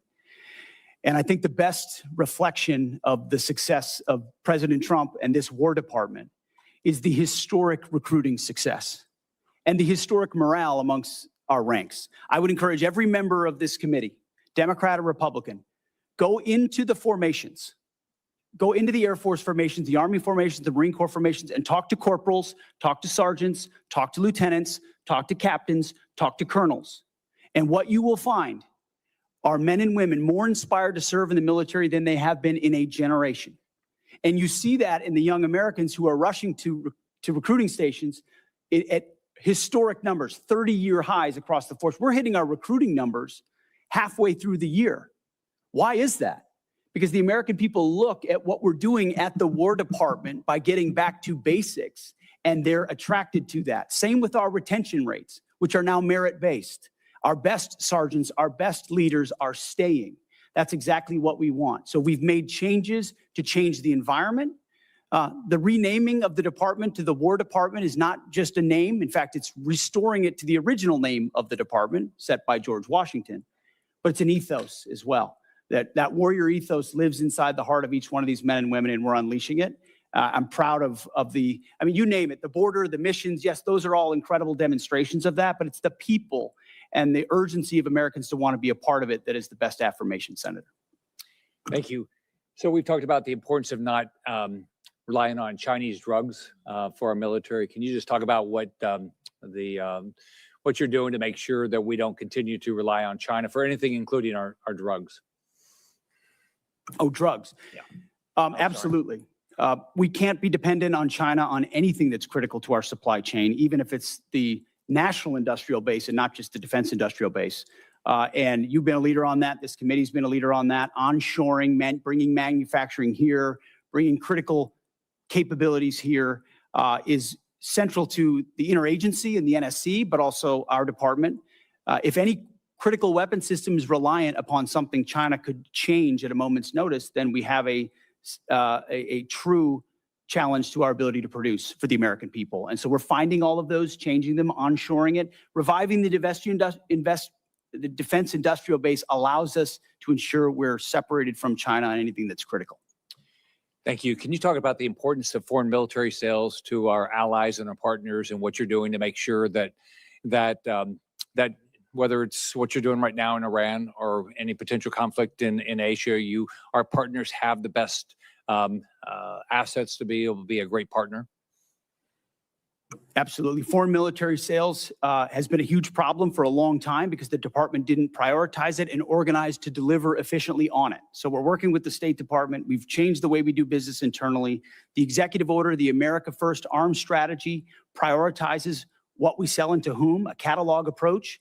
But it took us, this committee would be astonished to know how long it took us just to get our arms around who we're selling to what and by what processes, which means there was no strategy behind ensuring we're sending the proper demand signal to industry and delivering those systems on time and under budget to those countries, which you can imagine is frustrating to partners who are relying on those to be able to step up and burden share. So foreign military sales is critical to our own defense industrial base. More customers for our companies that employ more American workers to ensure our allies are properly armed for the fights and they can stand alongside us. So FMS is a big one for us, Senator. General Kane, I just want to commend you and everybody in the military for what you did in Venezuela and then what you've done in Iran. The willingness of the American military to fight and win, do you think it's changing the calculus for Beijing and Moscow? Well, Senator, I know they're watching, and I'm incredibly proud of the joint force and their ability to integrate and synchronize a range of activities. And I suspect that my counterpart in China is watching very closely and envious of what our joint force is capable of doing if ordered to do so. All right. Well, thank each of you, and thank everybody that serves under you. Thank you, Senator Scott. Senator Kane. Thank you, Mr. Chair. Mr. Hurst, I want you to just confirm something for me about the president's submitted budget. $1.5 trillion is about a 40+% increase from FY26. Am I right that not a penny of that is to go to a pay raise for the 800,000 civilians who work for the Department of Defense? We have 4.2% of a civilian salary set aside for bonuses to make sure we can recognize high performers in the civilian workforce. But you have guaranteed pay raises for the active duty and the Guard and Reserve component, but no guaranteed raises for There are civilians. guaranteed Is that raises for the correct? military, but in the last year, this department's given out more civilian bonuses. Well, if we're going to increase the defense budget by that much, I would hope the committee would take a look at this. Chairman Kane, man, I like the sound of that, Chairman Kane. General Kane, I want to ask you a question about Southern Spear. It's an operational question. I know from your background that you carefully act to keep military actions within the rules of war. What legal justification could there possibly be that would allow the U.S. military to strike boats in international waters and kill the occupants of those boats without a showing of evidence that there's narcotics on those boats? Well, sir, as you know, our job is to show the range of options, the associated risks, and then take those execution orders, transmit them down to the COCOMs on legally appropriate and legally backstopped actions. Could you give me a legal justification? Well, sir, the execution order, I don't have striking boats that do not have evidence that they're carrying narcotics? I apologize, I didn't mean to interrupt you. I don't have a copy of the order issued to Southcom with me today. It's classified in its own right, which clearly articulates, based on a variety of criteria, what constitutes a valid military and legally valid target in that theater. And I know, I just want to say I know and trust that our commanders at echelon are rigorously following that legal opinion and those legal boundaries upon which we've been issued those orders. And General Kane, I would encourage again my colleagues. I am at a disadvantage. I've seen the legal opinion, but I can't talk about it because it's classified. I've seen the targeting criteria, but I can't talk about them because they're classified. I've seen the secret list of DTOs against whom we have declared war that even they haven't been informed of, but I can't talk about it because it's classified.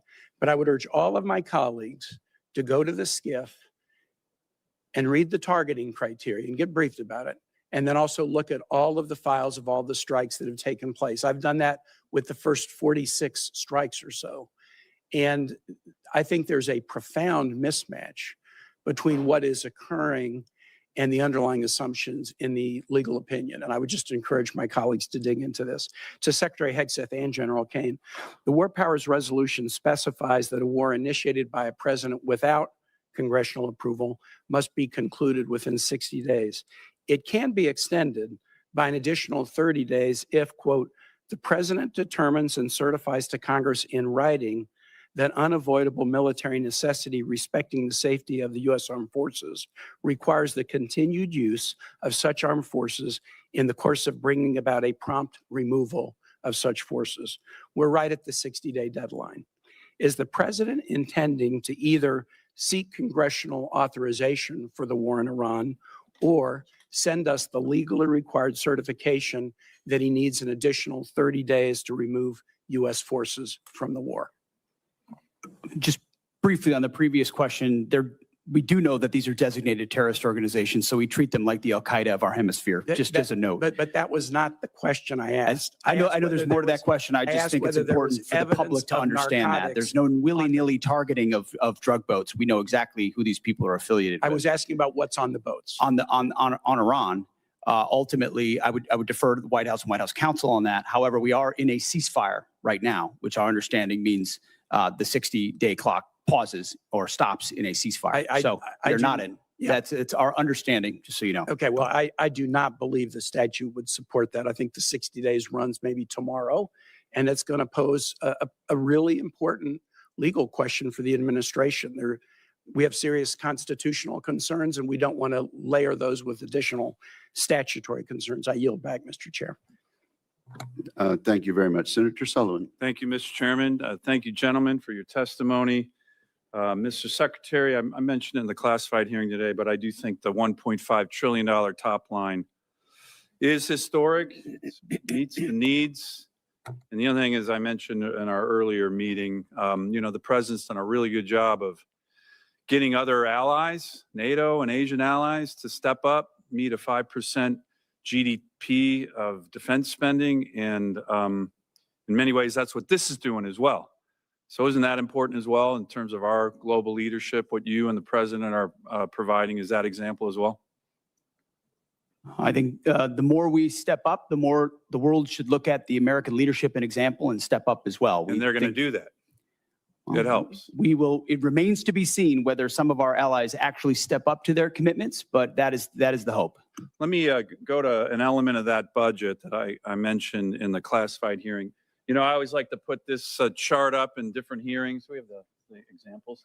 So we, a lot of our adversaries, the Chinese, the Russians, in my AOR in the Arctic and the North Pacific. These are the numbers just recently: ADIZ incursions, EEZ incursions by the Russians, by the Chinese. By the way, the green ones are joint Russian-Chinese strategic bomber task forces, joint Russian-Chinese naval task forces. This is America, right? This is a really important part of our national defense. So I was pleased to see that one of the elements in the budget was what's referred to by the Air Force as the JBER Fighter Town recapitalization, given how strategically important that Air Force base is.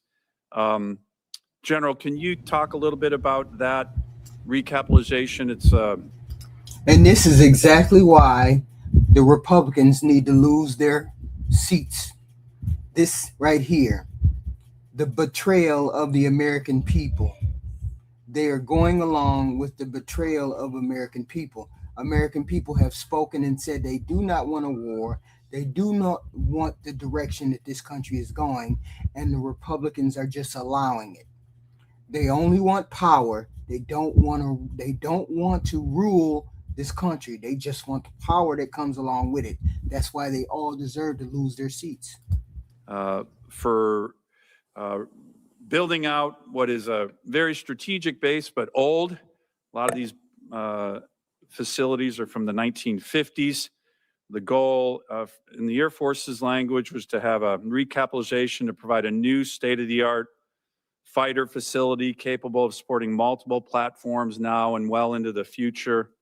$6.9 billion total authorization, $2.2 billion approps for this year. Can you talk about the importance? I was glad to host you at JBER recently.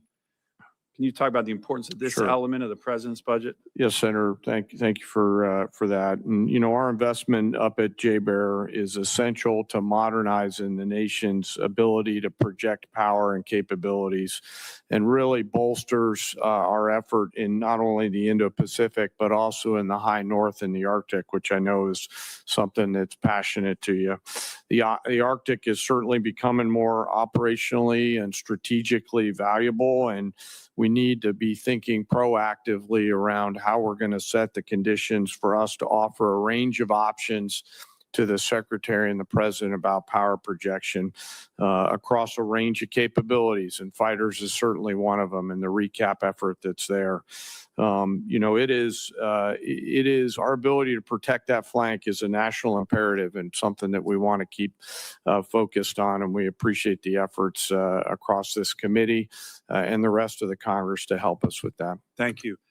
Ms. Secretary, one of the things that I've been talking about and I think is really important. It wouldn't have been fine if we were at war, but this is the direction we're going, and most of America don't want to go this way. Has nothing to do with Democrat. We're talking about the Republicans. We're talking about the people in power right now and the direction we're going right now. Now is American energy, and us being energy dominant. President put a recent executive order out highlighting the need to accelerate the ability to produce LNG in America. We have a huge LNG project that we're getting close to getting off the ground in Alaska. It would be huge for our military in terms of energy for our military, huge for our allies. And can I get your commitment to work with me and this committee? You mentioned in your testimony the Office of Strategic Capital. This to me is one of these projects that I think would be absolutely critical for our national security. We talked about this just in Admiral Paparo's testimony last week. He was talking about the Alaska LNG project as hugely strategic, kind of a private sector, American counter to the Chinese Belt and Road Initiative. I think it'd be a great opportunity to work with the Office of Strategic Capital. Can I get your commitment, Mr. Secretary, to do that on this project? Yes, very aware of that project, and I think it's the Office of Strategic Capital is a great place to look at partnering. Great, I appreciate that. Finally, I'm just going to ask, 47 years of war that we've had with Iran. My colleagues on the other side of the aisle, you know, they talk about the civilian casualties. These are all horrible, horrible whenever there's any civilian casualties, but just general. Do our forces target civilians ever? Sir, never intentionally, and I don't know in any particular case of unintentional, but we don't do that. That's do not our- core to our Thank- American thank you. values or how we approach things. Does do our adversaries target civilians Yes, sir. like the Quds Force? Yes, sir. I think it's really important as we keep bringing this topic up to remember who Thank- we are and who Thank our you, Senator adversaries are. Sullivan. Senator Sullivan, do you ask unanimous consent to have the two exhibits? Well, the whole point is you guys did kill 150 people in Iran in a school, children. You did do that. So stop trying to erase what you did. Okay? We all understand that it's war, but it also means that you guys were extremely reckless when you killed that school full of kids. So you can't erase the fact that that's what you all did. Okay? Add it to the record. at Yes, this sir, point. Mr. Chairman. Without Thank you. objection, that will be done. Senator King. Thank you, Mr. And we are a democratic republic. Y'all goofy. You're goofy. Chairman. We've had a lot of discussion about Iran. I'd like to talk about several other aspects of the budget.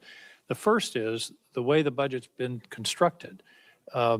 Ever since I've been here until last year, we've had bipartisan budgets and bipartisan National Defense Authorization Acts and passed by majorities. I voted for all of them. And all of a sudden, in this year, 25% of the budget is essentially out of the process and will be passed presumably through some kind of reconciliation, which is by definition a partisan exercise. Mr. Secretary, why not all those items, housing or Golden Dome, whatever, why aren't they in the regular budget? Why do we suddenly have a two-part budget where this committee and the Congress generally has oversight and input to a process where a quarter of the budget is essentially a slush fund? Well, Senator, I appreciate the question. I wouldn't characterize a quarter of it as a slush fund, but I recognize that we see it as in totality as a $1.5 trillion budget. But why Multiple the ve- separation? Why the two pieces? Multiple Why not just a vehicles. regular As you budget? know, there are multiple dynamics that play into why there are multiple vehicles, but we are fully committed with working to the committee to ensure that the right vehicles are utilized to get precisely this amount, 1.5 trillion. Why should we, you didn't answer my question. Why are there two pieces? Why not? For time immemorial, we've done budgets here. We've never, to my knowledge, we've never used this reconciliation process for a defense budget before. What's going on? Why not My put it in the understanding regular of budget? the reason for the vehicles is to ensure we actually get to 1.5 trillion, which is the most important bottom line. The So most what you're important worried bottom line is that top line of 1.5 trillion to fund what we need. And we think this process is the most effective way to get there, Senator. Well, what you're really saying is we don't want to deal with that pesky Congress and their appropriation process. I think this is significant, Mr. Chairman, that we're basically abdicating a quarter of our responsibility in terms of this budget. Let me move on. One of the factors of this budget that hasn't gotten any publicity is that there's zero funding for Ukraine. That's correct, isn't it, Mr. Hurst? That's correct. There's no USAI funding in this budget. And there was 400 million that was appropriated last year by a bipartisan bicameral act of Congress. What's become of that money? My understanding is not a dollar of it has been dispersed. It was released very recently. And again, we got these funds, I believe, in March. And it takes time for funds to flow through the department, but it's going to get put to work very shortly. We're going to work with the UCOM commander to make sure we use these funds in the most appropriate way possible. I didn't want Senator Sullivan to be the only one with an exhibit. This indicates what's happened to our support for Ukraine over a period of years. The orange bars are U.S. support. The blue bars are Europe. As you see, Europe is 99% in the year 2026. Same thing with humanitarian and other aid to Ukraine. And yet this is, I believe, an existential struggle for the future of democracy, where we had an aggressive country invade a neighboring country without any justification whatsoever. And by the way, that invading country is the major winner so far of the war in Iran. They've gotten, the estimates are $40 to $80 billion of additional revenues from oil and the relief of sanctions as a result of the war in Iran. Secretary Hegseth, why are we abandoning Ukraine? Senator, if you would hold that chart back up, I think that's a beautiful chart. I think that's exactly what we want. We want Europe stepping up and funding and shouldering the burden. They are rich countries worth 20 trillion versus an economy of 2 trillion. Europe can step up, Europe can fund it, and they have through our Pearl Initiative and through our European Command. That's exactly what the American people want to see, is other countries stepping up and funding that. If it's that important to Europe, which I understand why it is, and the incursion of Russia and the bravery of the Ukrainians, then European countries should pay for it. And that's exactly what that chart says, and that's the administration policy. So we don't have any interest in what happens in Ukraine. Is that what you're saying? It's only the Europeans?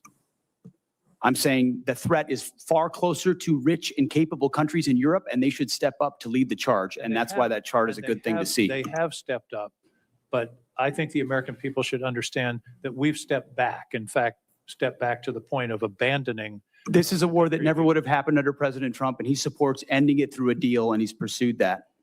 So far, it hasn't happened. I'm at a time I want to talk about DTOs, who designates, but we'll take that up later. Thank you, Senator King. Senator Schmidt. Thank you, Mr. Chairman. And it's apropos that I'm following my friend from Maine. Missouri and Maine came into the union at the same time, but we couldn't disagree more on this particular point. We may have to separate here. I actually think it's interesting that Ukraine just came up, because we've heard from my colleagues on the other side discussion about the cost of what the ongoing American effort. There was never a discussion about the $200 billion we were sending to a foreign country that's not even in NATO. Never. In fact, when amendments were offered for independent audits of how that money was spent, there was bipartisan opposition to that kind of oversight. So I find it really rich now that there's a complaint that we're not spending money on Ukraine. And by the way, $30 billion for salaries for bureaucrats, pensions and social safety net programs and government operations to keep the state functioning during wartime. That's where American tax dollars were going, $30 billion for bureaucrats in Ukraine. And we just heard a speech for more money for Ukraine, yet the 1.5 trillion for this country is being balked at. I mean, I've seen Ukraine flags all over this Capitol for 3 years. At the same time, the same people call the President of the United States of this country a Nazi. So forgive me if I feel like we've lost our bearings a little bit. So I'm all for the America First agenda. I'm all for us realigning our priorities. I'm all for the national defense strategies that says our core strategic interests are the homeland, the Western Hemisphere, and the rising threat in China. And that means our European allies should step up. If Vladimir Putin is truly some existential threat and the next Hitler that's going to roll through Europe, you would think, by the way, he can't take Kiev, so you can't have it both ways. He hasn't made it to Kiev, but they would step up. And we better start demanding that, because if we want to meet the challenges of the 21st century and China, our priorities, our focus has to be somewhere else. It doesn't mean abandonment. It just means a true partnership with our European allies, who for a very, very long time have not stepped up. I want to ask you, Mr. Secretary, in your first year, one of the things I think that's really gone towards this morale and recruitment boom that we've seen through your leadership and President Trump was finally taking on the sort of cultural Marxism that had taken hold from the highest levels of leadership, from the President of the United States to your predecessor, this obsession with DEI. Could you just walk through maybe the worst example that you saw and a way that you addressed that and how it was affecting morale?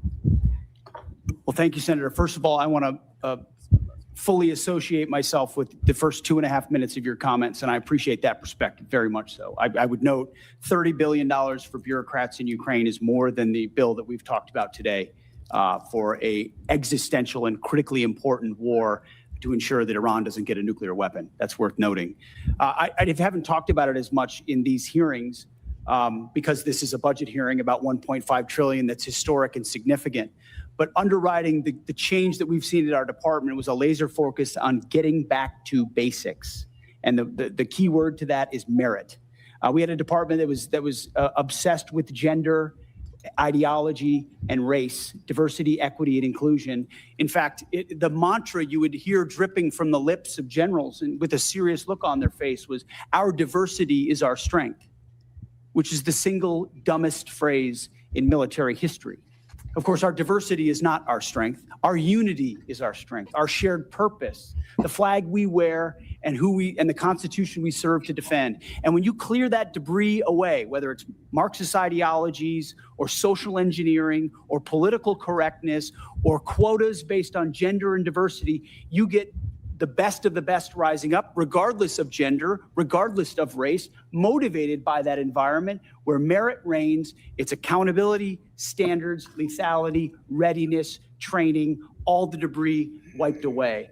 That is the secret sauce of the revival of the War Department, and why Americans are attracted to serving in it, and why those inside it, why morale is sky high. And any insinuation that it is not are coming from folks who haven't been in our units recently. Go visit the troops at every level, and their morale is at record level. And I want to talk about morale with the 15 seconds that I have left. I want to thank you for coming to St. Louis for your Arsenal of Freedom tour, where the next generation aircraft, the F-47, is being built by the hardworking men and women in Missouri who take a tremendous amount of pride for that aircraft that's going to go further, see further, go faster, have a bigger payload. And I know there's another decision coming with the FAXX, but really appreciate your leadership, and thanks for coming. Thank you, Senator. Thank you, Senator Schmidt. Senator King, do you wish to ask unanimous consent to include your exhibit in the record? Yes, please. Without objection, that will be done. Senator Warren. Thank you, Mr. Chairman. So Americans are paying a high price for Donald Trump's war with Iran. We've got 14 service members who are dead, over 400 more who are wounded. Prices are rising for nearly every American family. But someone is profiting off Trump's war. Insiders who know what's going on and who place bets on that inside information.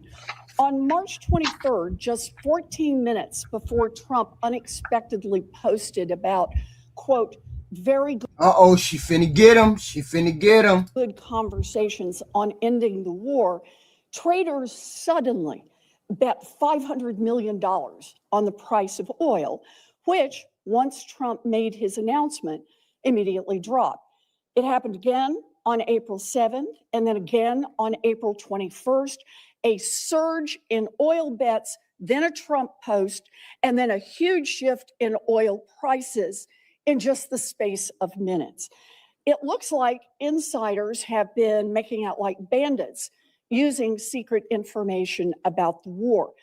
Now, one U.S. soldier has been charged, but that was for betting on capturing Maduro months ago. Not a single. That's a sucker. They got one sucker. They're scamming our government. That's what they've been doing. Scamming our government with this war. All of them. Hegseth, Miller, J.D. Vance, and Donald Trump. They're scamming the American people through this war. No person has been charged in the many trades over the Middle East war. So Secretary Hegseth, do you have any explanation for these perfectly timed spikes in trading activity other than insider trading? Senator, all I can tell you is that everything we've done in our department, everything we've done with information in working with the White House and across the interagency has been completely above board. Well, so what does it mean? Do you have? You're a liar, Outlaw Asher. You're a liar. Have any other explanation other than insider trading? Do you have a story for why just minutes before there's an announcement, there's a surge in trading activity? Senator, I'm more than focused on doing my job and ensuring we execute properly, which thankfully under this administration, our troops have done incredible things in all these missions. My job in all of those moments is to make sure we're prepared. And that's part of the reason why we've been so successful in these raids, in these efforts, is that this joint force is. Get him for what he's been doing. He's also been doing it. He was caught red-handed doing it. Put him on the fire for what he has done. The insider trading that he has done. Put him on the spot. is You're prepared. saying you're not paying any attention to this insider trading. Is that what you're telling me? That you've paid no attention to this? You haven't noticed it? You haven't done anything about it? What I'm saying is we're focused on our mission of executing for the American people, and what happens in markets is not, in betting markets is not something we're involved What in. happens in betting markets doesn't matter to you, even if the information may be coming from insiders in your office?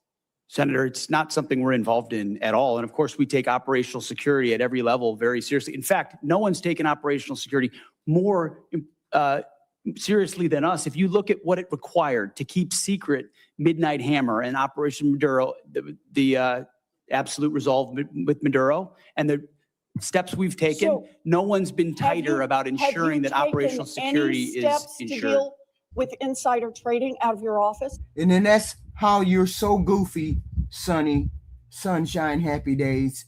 That's why you're delusional, because it was in the reports and the paper and everything else 2 months ago that Hegseth has stock in all of these some of these war companies.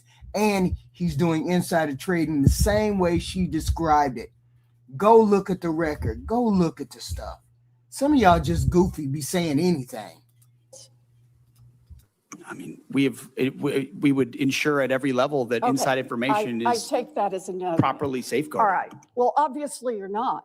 I'm also concerned about recent reporting on your own financial dealings with regard to profiting from the war in Iran. The Financial Times reported that your broker tried to buy hundreds of shares in a BlackRock fund invested in defense companies just before the war began. Listen, goofy. The law clearly prohibits the Secretary of That entire story is false, has been from the Let me beginning, finish and my was made up out of whole cloth. And anybody that looks at it sees The how it was law- worded from the beginning to make it look like I was involved in something I had nothing to do and never have. So any law- insinuation that I've ever profited other than serving this nation, what I give, what you give, what others give, I'm not looking for money. I don't do it for money. I don't do it for profit. I don't do it for stocks. And that's part of the reason why I'm able to be effective in this job, because Then no let one me owns me. ask my No one owns this question, department. No one Secretary owns this Hegseth. president, and we Let can me execute ask for the my American people, question. and we The do. law clearly prohibits the Secretary of Defense from owning stock in the 10 biggest defense contractors. Other senators and I sent you a letter with detailed questions about this, and you have not given us a response. So I'd like to hear you say, did you, through your broker at Morgan Stanley or otherwise, seek to invest in any defense-related funds right before Trump started the Iran war? Yes, he did. Yes, he did. He was caught. I'll give it to you as a big, fat negative. Then let me ask you a second question. Is your broker getting your personal sign-off on any investment in individual stocks? Bigger, fatter, negative. He's not getting your sign-off before he makes investments in defense stocks? Can I refer you to your I'm not making ethics investments, agreement? Senator. I am asking, does he know that he has to get your sign-off before he does that? Of course. The I don't know time what of you're the looking for, but you ain't senator gonna has find it. expired. Thank you. Thank you, Senator. I would like to enter into the record the ethics agreement that the Secretary of Defense has signed, that he will sign off personally before his broker makes any attempt to buy defense stocks. Is there a He's going to jail. If Donald J. Trump croaks today, that man right there is going to jail for the lies he just told. For the lies he just told. Because he's in on the insider trading. They're all on the insider trading. If anybody did insider trading, they've taken it to a whole nother level. Keep the war going so we can profit off the war. Trump's friends can profit off the war. Trump can profit off the war. They're all going to jail if Donald Trump croaks today. objection? Thank you. Without objection, it will be admitted. Senator Banks. Thank you, Mr. Chairman. Secretary Hegseth, you're doing a great job. I've been in Washington for 10 years, several secretaries of defense, now Secretary of War. You're the best that we've had since I've been in Washington. What you've done to restore readiness, restore military recruitment, get the Pentagon focused on warfighting is is second to none. And I appreciate what you and President Trump and General Kane are doing very much. In fact, General Kane, according to the department's 2025 China Military Power Report, quote, China believes the next revolution in military affairs will occur when militaries transition to intelligentized warfare and fully integrate artificial intelligence, big data, advanced computing, and other technologies into the joint force, end quote. Can you describe, General, in greater detail how the PLA is using AI to enhance its military capabilities? You bet, Senator. They are attempting to integrate AI across the range of their warfighting functions, which extends to command and control, information advantage, intelligence, certainly kinetic and non-kinetic capabilities, and to a certain extent, sustainment. I'll note that so are we. And in many cases, we are out in front of them. I want to commend our chief digital and artificial intelligence officers inside the joint force at the COCOMs with the services, who are also leaning very far in as we march towards a digitized joint force that allows us to see and command and control a force better. The China Military Power Report also goes on to note that the Chinese AI sector remains, quote, constrained by its limited access to high-performance AI chips. General Kane, how big of an advantage is it for the American warfighter that America's arsenal of compute is bigger than China's? Sure, it's critical to us, and while I acknowledge there's all kinds of chip issues in this, it is important to us to continue to scale at that. And I'll highlight a lot of the work going on up at Fort Meade that the committee's helped to advance in the cyber capabilities. So we appreciate the help with that. If that advantage were eroded and China were able to develop more advanced AI capabilities as a result, what are some of the potential consequences for American warfighters? Well, sir, it could certainly put us at risk, and that's why we're leaning in so hard. There's always a balance between commerce and protection.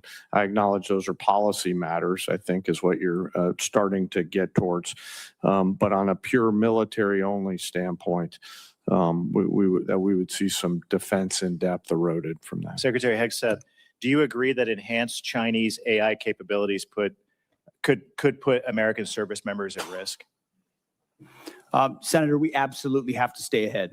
The advantage that AI provides apply to any number of capabilities, whether it's domain awareness, targeting cycles, you name it, AI and leveraging it. And that's why we've made it the forefront. I mean, it's AI first with everything that we do, integrating it at every potential echelon to ensure we can respond faster. If we're better at that than any adversary is, it's going to give us an advantage, and we have to maintain that. I agree. Do you agree that we should do everything in our power to ensure that American service members go into battle with an overwhelming and fear-inducing technological advantage, particularly with AI?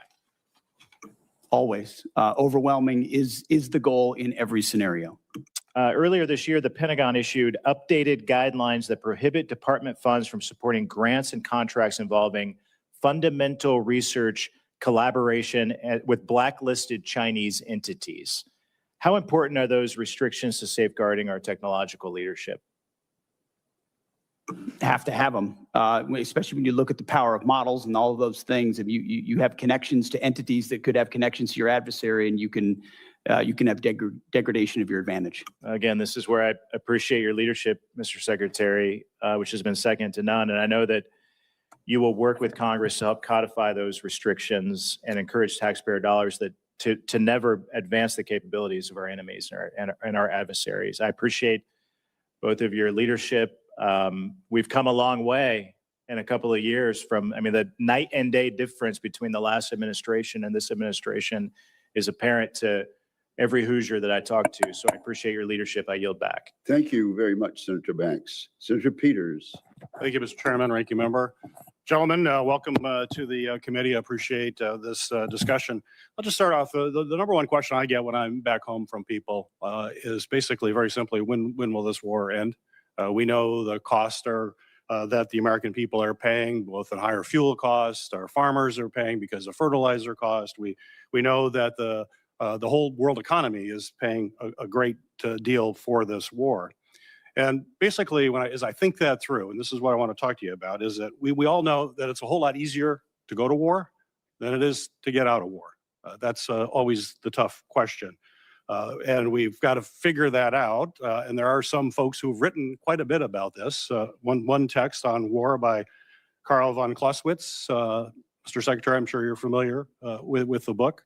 I know all of the men and women in uniform are. It's the most widely read, most influential military strategy book in Western history, which is pretty broad. And it is the core curriculum that is read in all the war colleges. I read it when I was at the Navy War College taking courses. It's part of what the U.S. military thinks about when to go to war and then how to get out of the war. And one of those core principles it starts with is basically war is the continuation of politics by other means. That everybody knows that quote who's worn the uniform, and others too. And basically it means there's two things about that. It's politics to get in the war, and it's politics to get out of the war. And in between, we rely on the men and women in the military to carry out those policies. So I want to be clear, and I think I speak for all of my colleagues, is that we know the military plays an important part. They need to do the job. And nobody questions the amazing work that our men and women in the U.S. military have done and continue to do. They've performed absolutely brilliantly, and we applaud all that they have done. However, what we do question is the politics part. It's a continuation of politics. So it's our political leaders that get us into war, and our political leaders who have to get us out of that war, which falls on you, Mr. Secretary Hegseth, and others in the administration, including the President as Commander-in-Chief. So, Secretary, are you familiar with the concept in that book of center of gravity? Sure. So, center of gravity is basically, as you know, it's basically the hub of all the power and movement. Everything depends on it. And Clausewitz will say, if you don't take out the center of gravity, it's very difficult to win the war. You can have tactical successes, you can have military successes, but if you're not focused on that, you're not going to be able to win.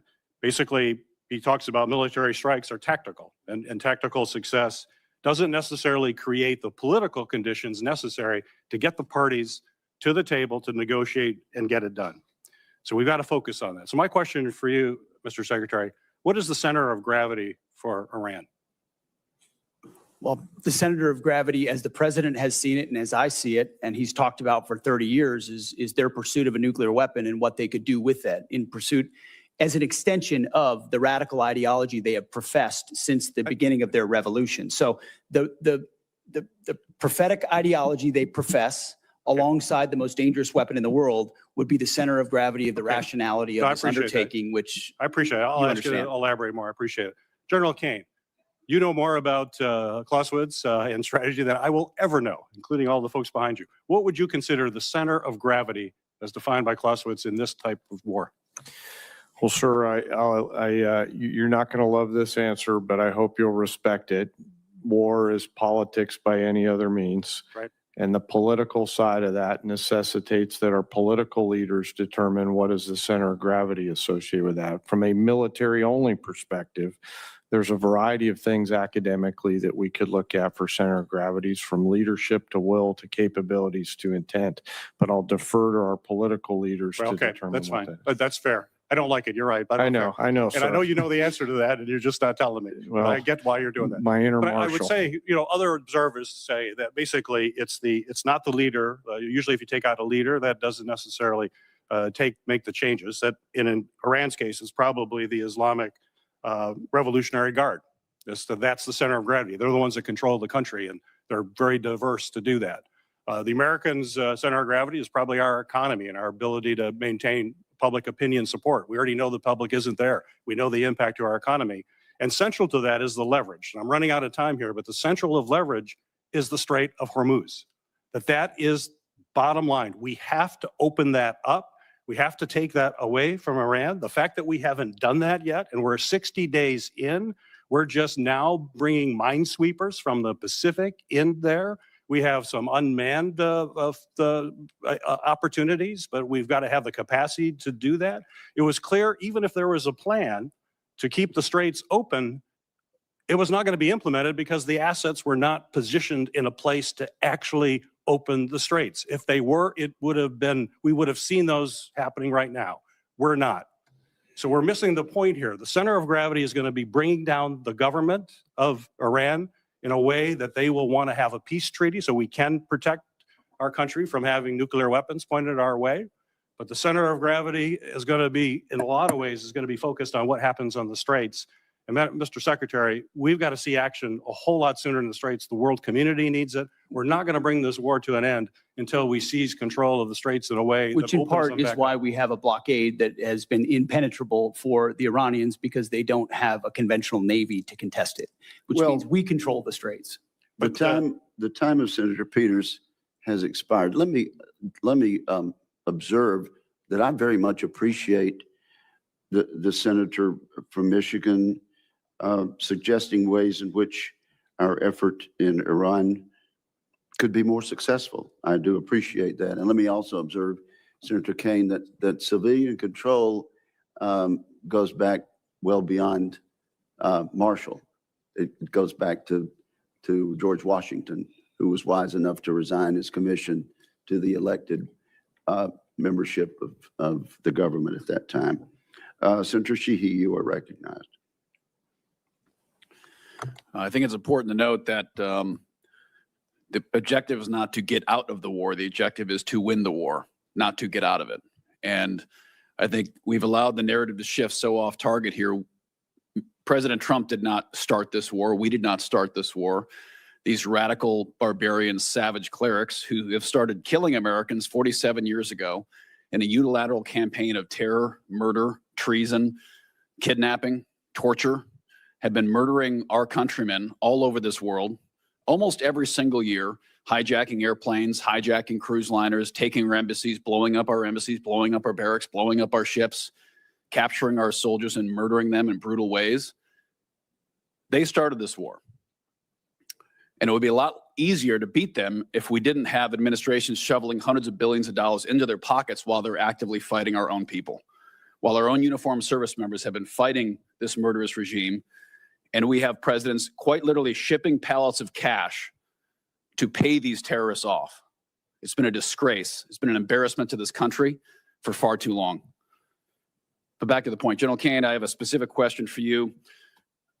I think in this day and age, we all know that basically every single operation that we partake in, whether it's stealth bombers, whether it's a blockade, our special operations forces are a fundamental shaping and priority component to all those. Would you agree?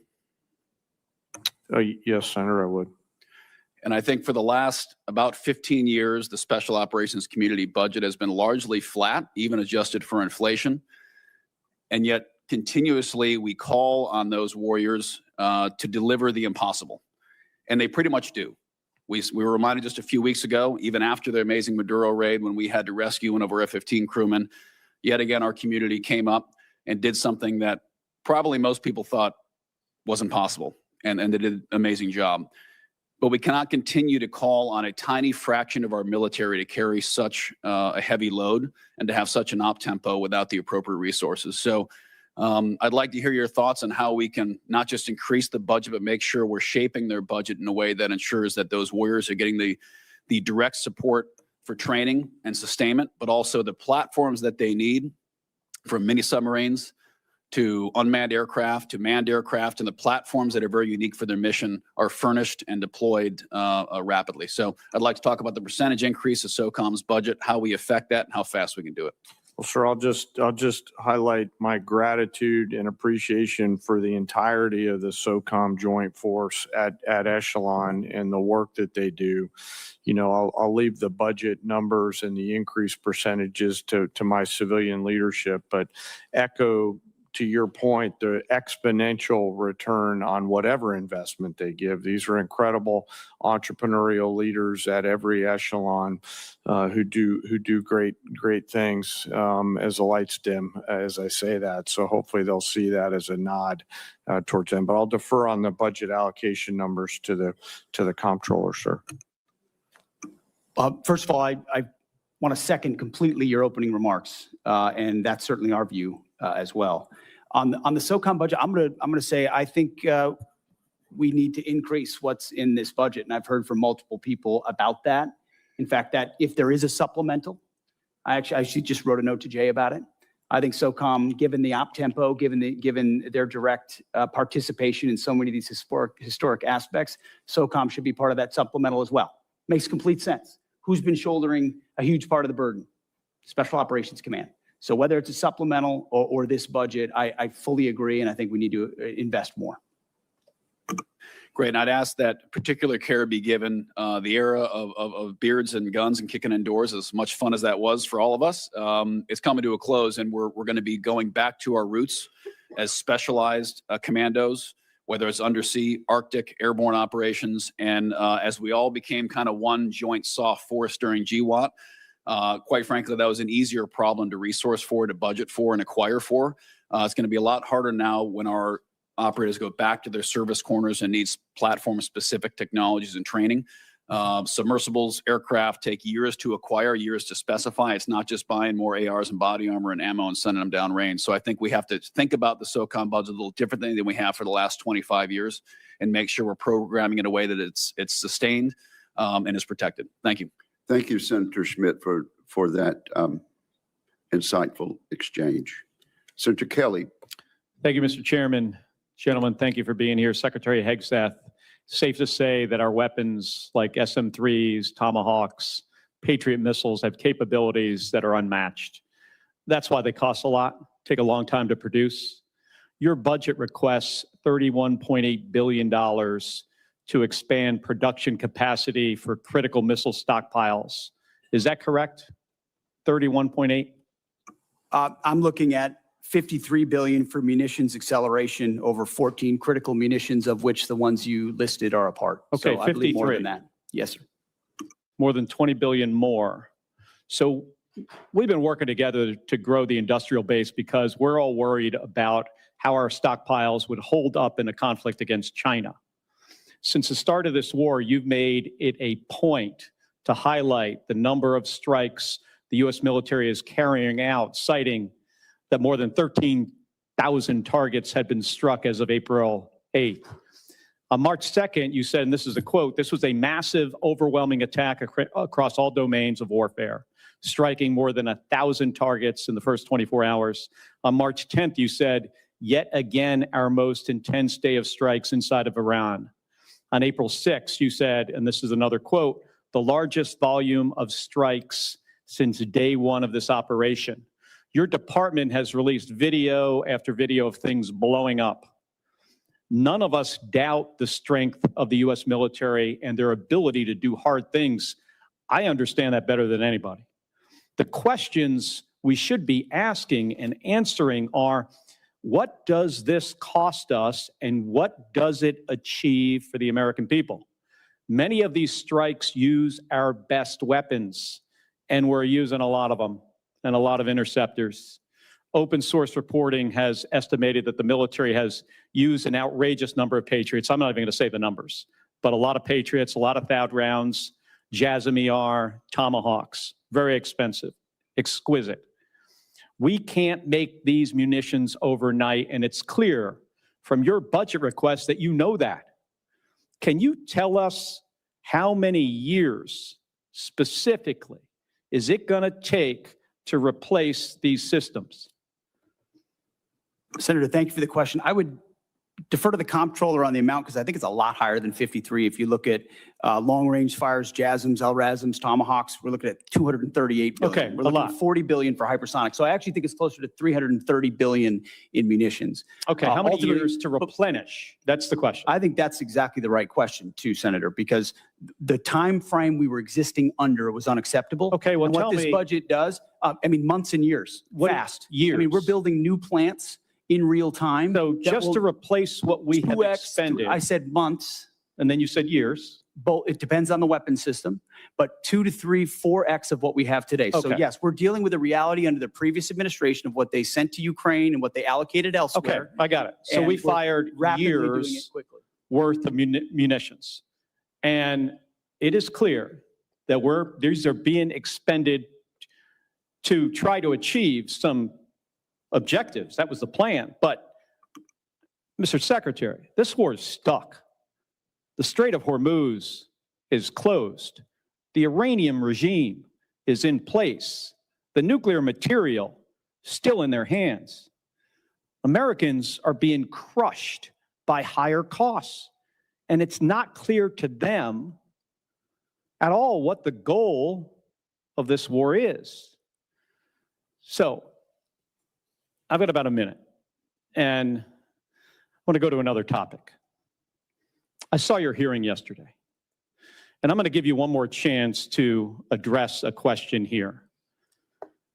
It's my understanding that the definition of no quarter is that legitimate offers of surrender will be refused, or that detainees will be executed. Is that your understanding of the definition?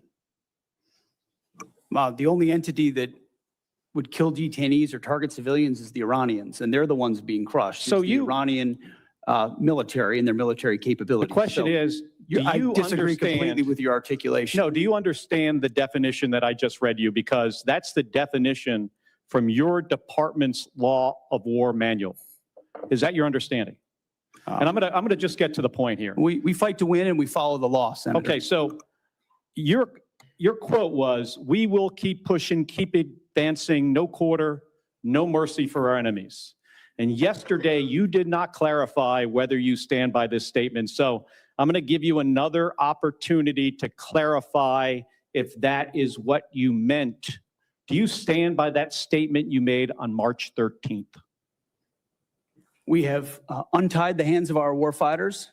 We fight to win and we follow the law. Okay, so you're not clarifying. So you stand by that statement.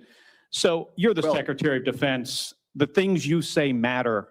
And your response here, right now, makes it clear to the American people exactly why you are not right for this It makes it job. clear to our enemies, Senator.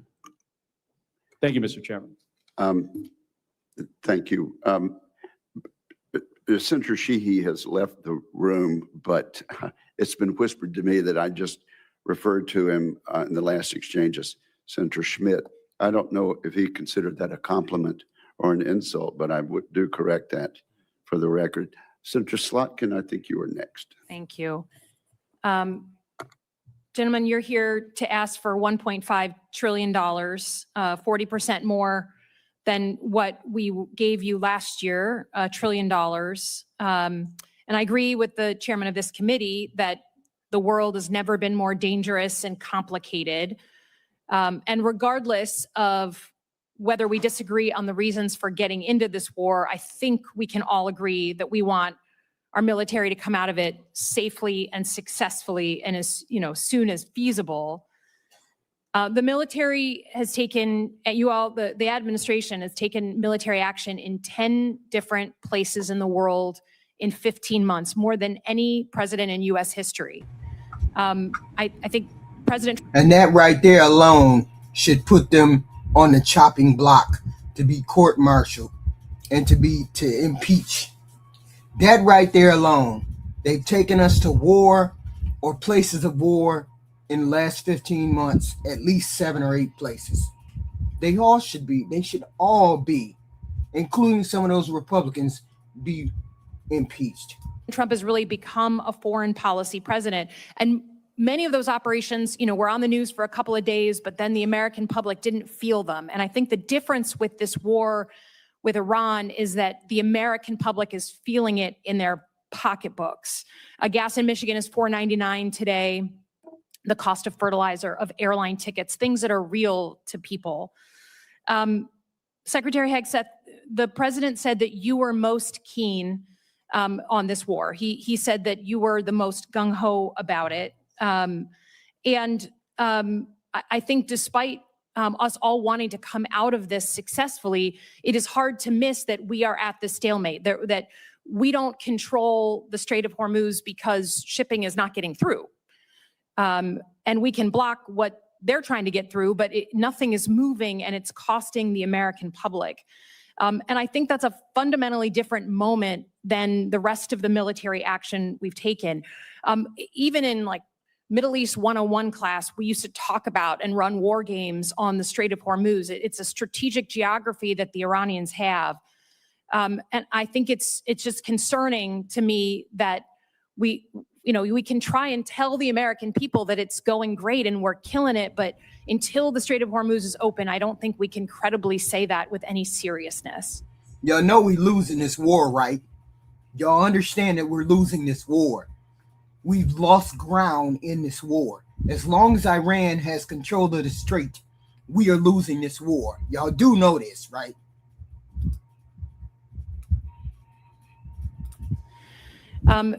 I think the question I have for you, though, is future looking, and it's our 2026 elections.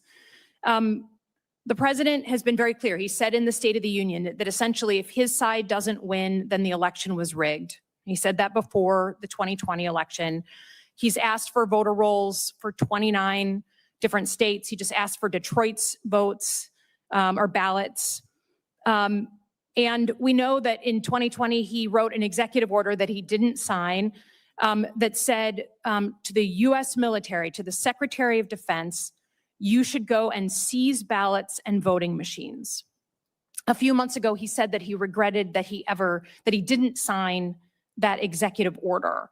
So the U.S. military has never been deployed. You incorrectly said yesterday that they were deployed during different elections. Governors deployed them under their authorities, but the federal government has never put the uniformed military at our polls during World War II, right after 9/11.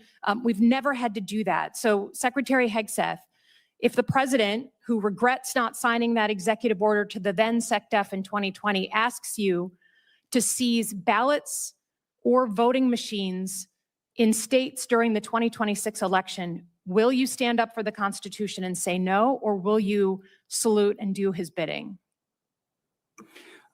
Senator, I didn't get a chance to answer the front part of your question, which, there was a lot of deferred maintenance under the Biden administration that needed to be addressed because the world was in chaos when President Trump was elected. Just address the election issue, please. Well, again, It's the most important thing. It's what's happening. It's yet another gotcha hypothetical, which is your specialty. It's not. We had And an executive order under from the Biden that your administration in predecessor had to 2024. hold.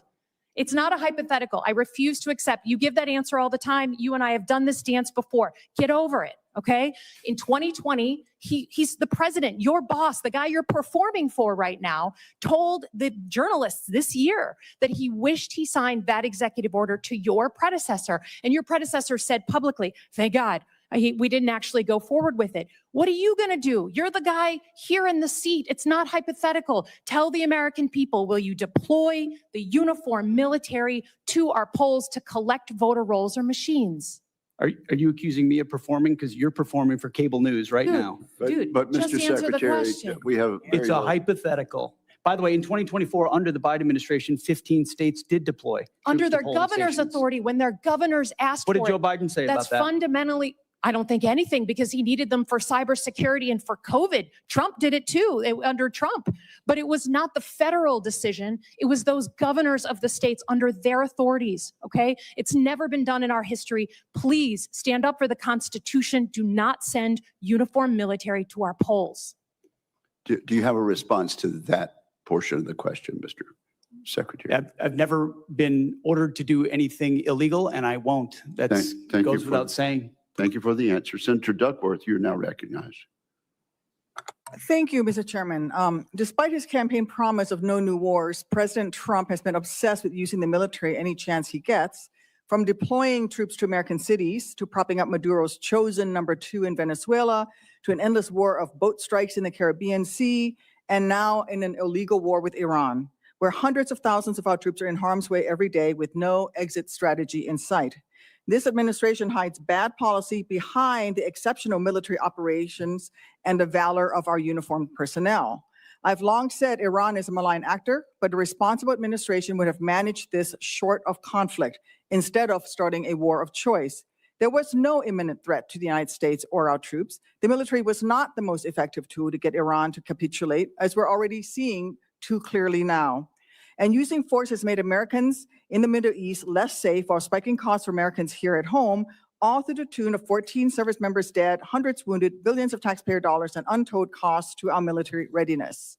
This administration claims to be focused on the warfighter, but President Trump told us when he announced a war from his luxury resort that he expected service members to die. Now, sadly, it's clear how unserious Trump is about his role as the commander-in-chief. His war within Iran has already reminded us how important it is to prevent a war, how serious it is to ask the military to wage one under poor strategic direction, how destructive a wide-ranging war can be for Americans, for our service members, and how difficult it is to actually end one once you start it. The incompetence and casual disregard for our service members' professionalism and sacrifice is, in my opinion, a scandal. General Kane, can you tell us the status of the Iranian Revolutionary Guard Corps' Navy, the entity actively closing the strait? Senator, apologies. I was listening to you. I was just trying to write it down. No worries. They're mostly destroyed. CENTCOM continues to watch them. Not the Iranian Navy, No, the IRCG. yes, ma'am. The smaller, I won't get into any classified materials, but the smaller, fast, and, smaller boats, Boston whaler size boats, there's still some out there. Yes, ma'am. So this administration and the Secretary of Defense has been boasting about sinking the ships of the Iranian Navy, but let's call this what it is. It's misdirection. They want us to focus on the impressive number of large Iranian ships underwater to distract from the fact that they had no plans for the second Navy that Iran owns that has always been a hard problem to address by military force. The IRCG Navy, not the Iranian Navy, has been Iran's tip of the spear at the Straits of Hormuz, seizing vessels and threatening to target U.S. assets. Iran has long invested in this second asymmetrical Navy specifically to develop capabilities that would be difficult for conventional U.S. military forces to target. Iran's advantage was well known to anyone paying attention. I have no doubt that competent planners in the Pentagon raised their concerns about a quagmire in the strait to leadership. The question is why their leadership did not pay attention to this sound advice. Hubris is not strategy, and in war it costs lives. Even if the strait reopens, this administration has created a new, less safe world by initiating and then bungling this crisis and teaching Iran that it can charge $1 million a ship to transit the strait. It will take a long time for the global economy to bounce back to normal trade flows. And Iran has learned, again, that they can charge $1 million per ship, creating a new funding line for their malicious activity against Americans for years to come.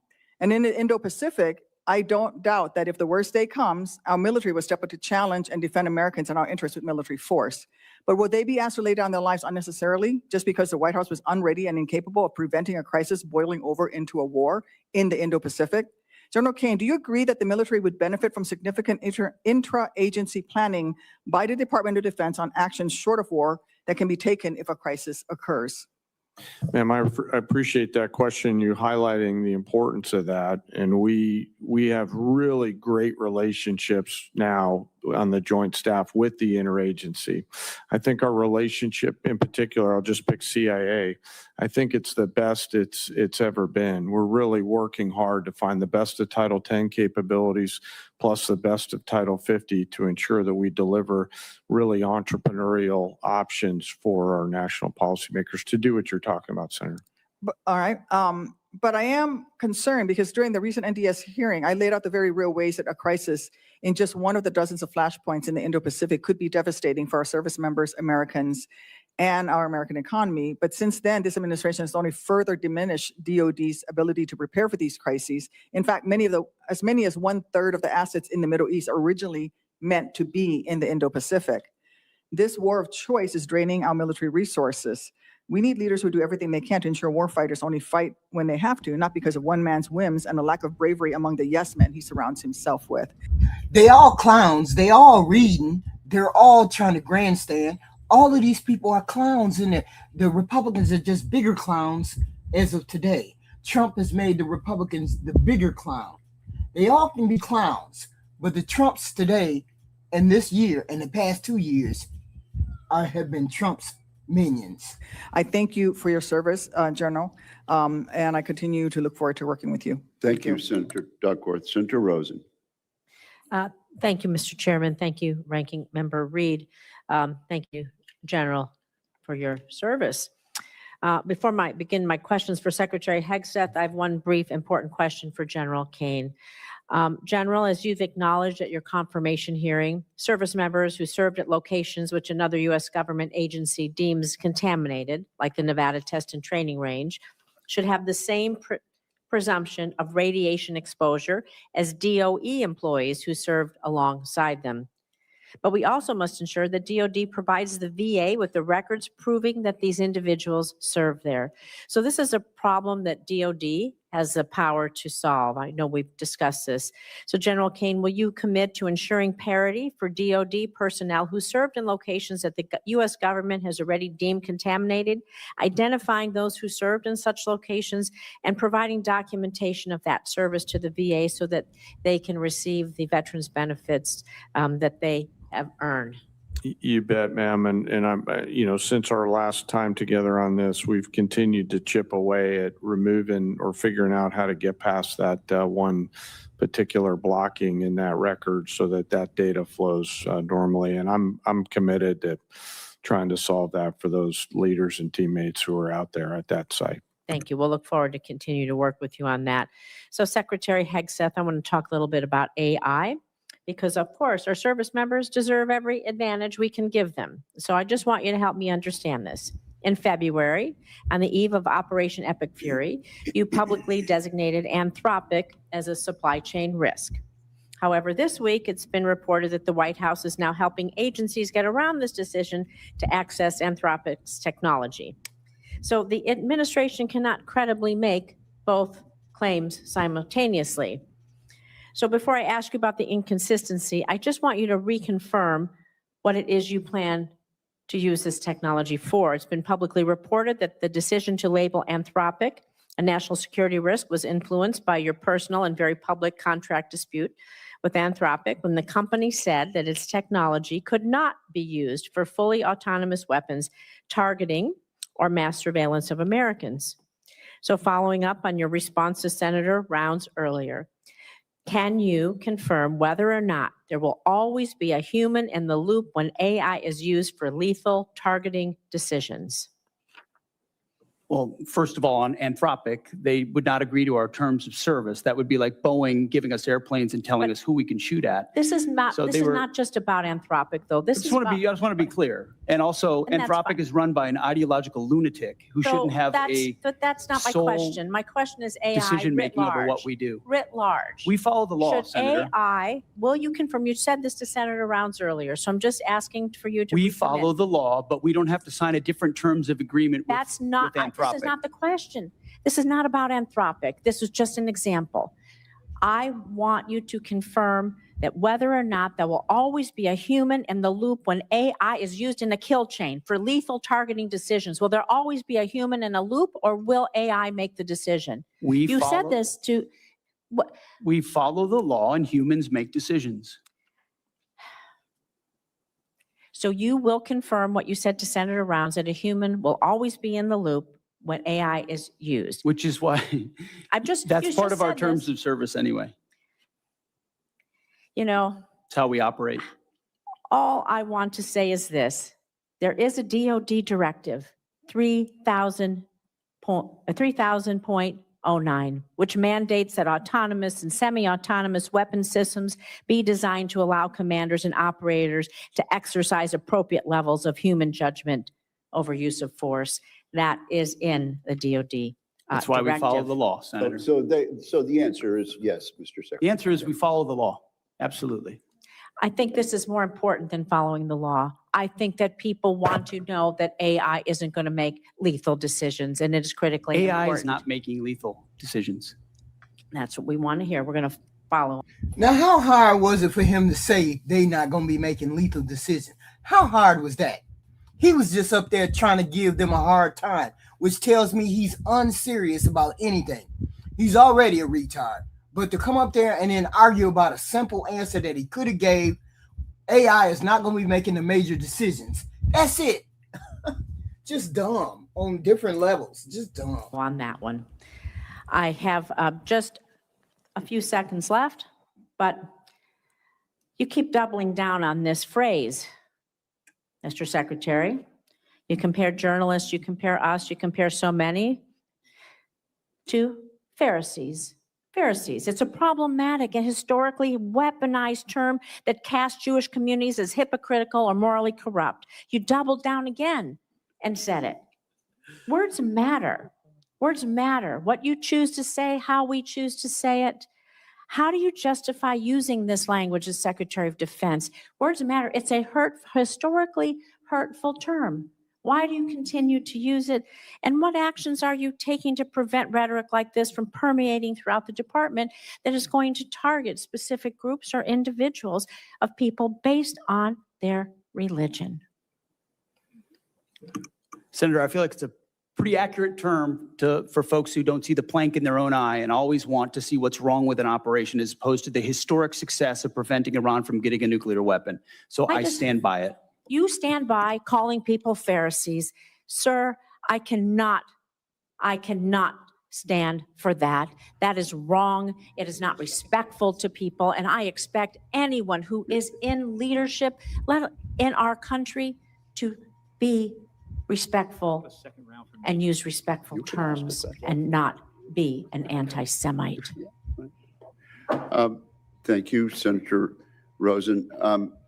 The chair and the ranking member have no second round questions. I'm told by Senator Kelly that he would like to ask a second question. Yeah, Mr. Secretary, so $1.5 trillion, 1.5 is a very round number. You know, if you're putting together a budget, you'd come up with, these are the problems we're trying to solve. This is the capability we need. These are the systems we have to buy. And at the end of the day, it would spit out a number, and it's probably not 1.5 trillion. So to me, it feels like that number was just kind of pulled out of thin air. I took a look recently, and it seems that the defense budget of the rest of the world, I'm talking China, Russia, India, every Asian country, every European country, South America. Stop attacking Kamala in this chat. We're talking about your idiot president. We're talking about the damage that he has done to this country right now. Stop talking about Kamala. She is unimportant. What's important is this president and the scamming and the drug dealing and all of the things that they're doing in this administration. You need to focus on that instead of focusing on what Kamala's doing. Kamala is irrelevant. Who's relevant is this idiot sitting in front of us running our war and killing our Americans overseas. Shut up and address that. America, everybody else is in the neighborhood. It looked like 1.7 to 1.8. So your request is approaching all defense spending from everybody else with the exception of us. That is a huge amount of money. You know, when I got here, you know, just 5 years ago, it was almost half of that. Through budget reconciliation, you've received a bunch of money to buy things, some of the weapon systems, you know, to resupply what we need. I'm just trying to understand, you know, like, where is all this money going to go? And if you figured out ahead of time, what do you want to spend this on? And by the way, there are systems the president wants. You know, he saw last summer how effective Iron Dome and David's Sling were.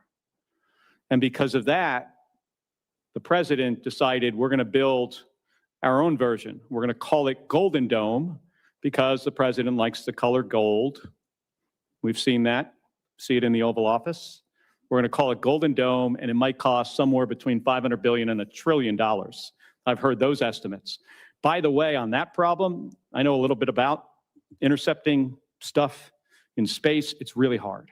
And the physics on this favors the offense. There's some things in that program that I think is really important that we do and try to figure it out. But space-based interceptors to hit multiple targets. And by the way, it's important how you size the system.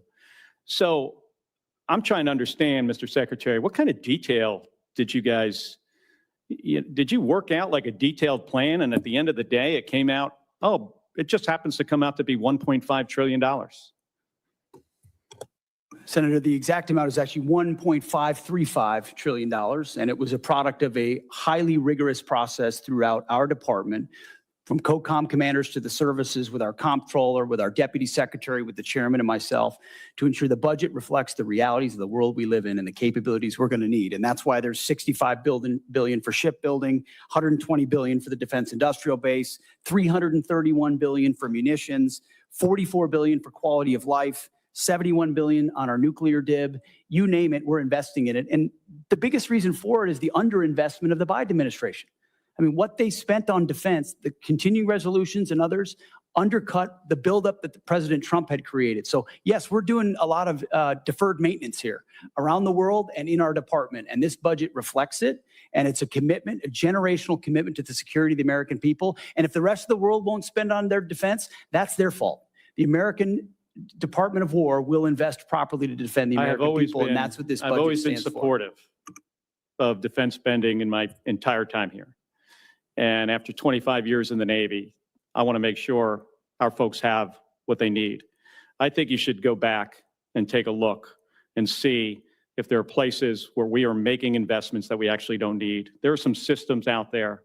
I mean, we're constantly looking and trying to balance, do we want, F-47, which I've been supportive of, B-21, also supportive. And then we want to make all these other investments in really inexpensive, low-cost munitions, because we suddenly realize that the expensive stuff, even through B-21, we can't really maybe not get close enough. But the whole idea behind B-21 and F-47 is we can penetrate further into the A2AD bubble. So there's some conflict there. So I'm just encouraging you to go back and see, if there are some systems where we can bring that number, the overall number, down. Because as I look at what the department is trying to field, some of this stuff, in my judgment, and, I know others might have another opinion, some of this stuff we either don't need or it's not going to work. Thank you, Mr. Chairman. Senator Kelly, your time has expired. Let me just say, you have a great deal of expertise in the area of space, and we do look forward to your contribution as we mark up further legislation. Senator Blumenthal, I understand you have a follow-up question. Yes. First of all, I want to thank you, Mr. Secretary, for your support for the Major Richard Starr Act, which I think is tremendously significant.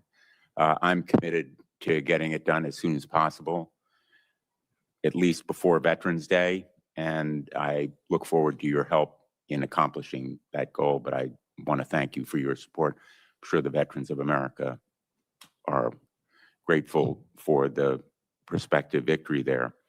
I've talked to many of the combatant commanders about lessons learned from Ukraine.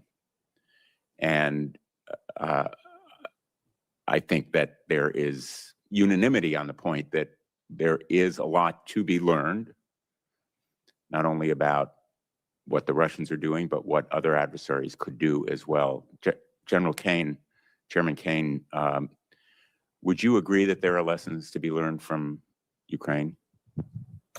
You bet, Senator, and there's lessons learned from everywhere, and that's really the culture of our joint force right now, is to make sure that across the globe, anytime we're in contact with the enemy, we're going back and determining what we can learn from there. But a big one, if you'll allow me, a big one is mass and simultaneity, which is something the Secretary's taken a strong role in making sure that we're doing that through drone evaluations and things like that moving forward.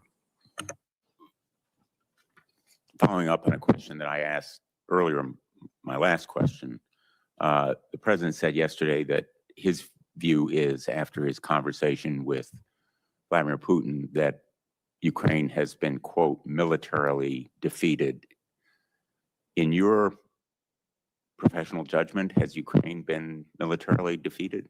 Sir, I haven't seen the president's quote, but I'll go back to something I started with, and that's the importance of me maintaining trust with a variety of people. And a president will make a wide range of comments and considerations as the commander in chief. You don't have to go too much farther. I Thank you. understand the point that you're Yes, sir. making. Thank you. I sir. appreciate it, Senator.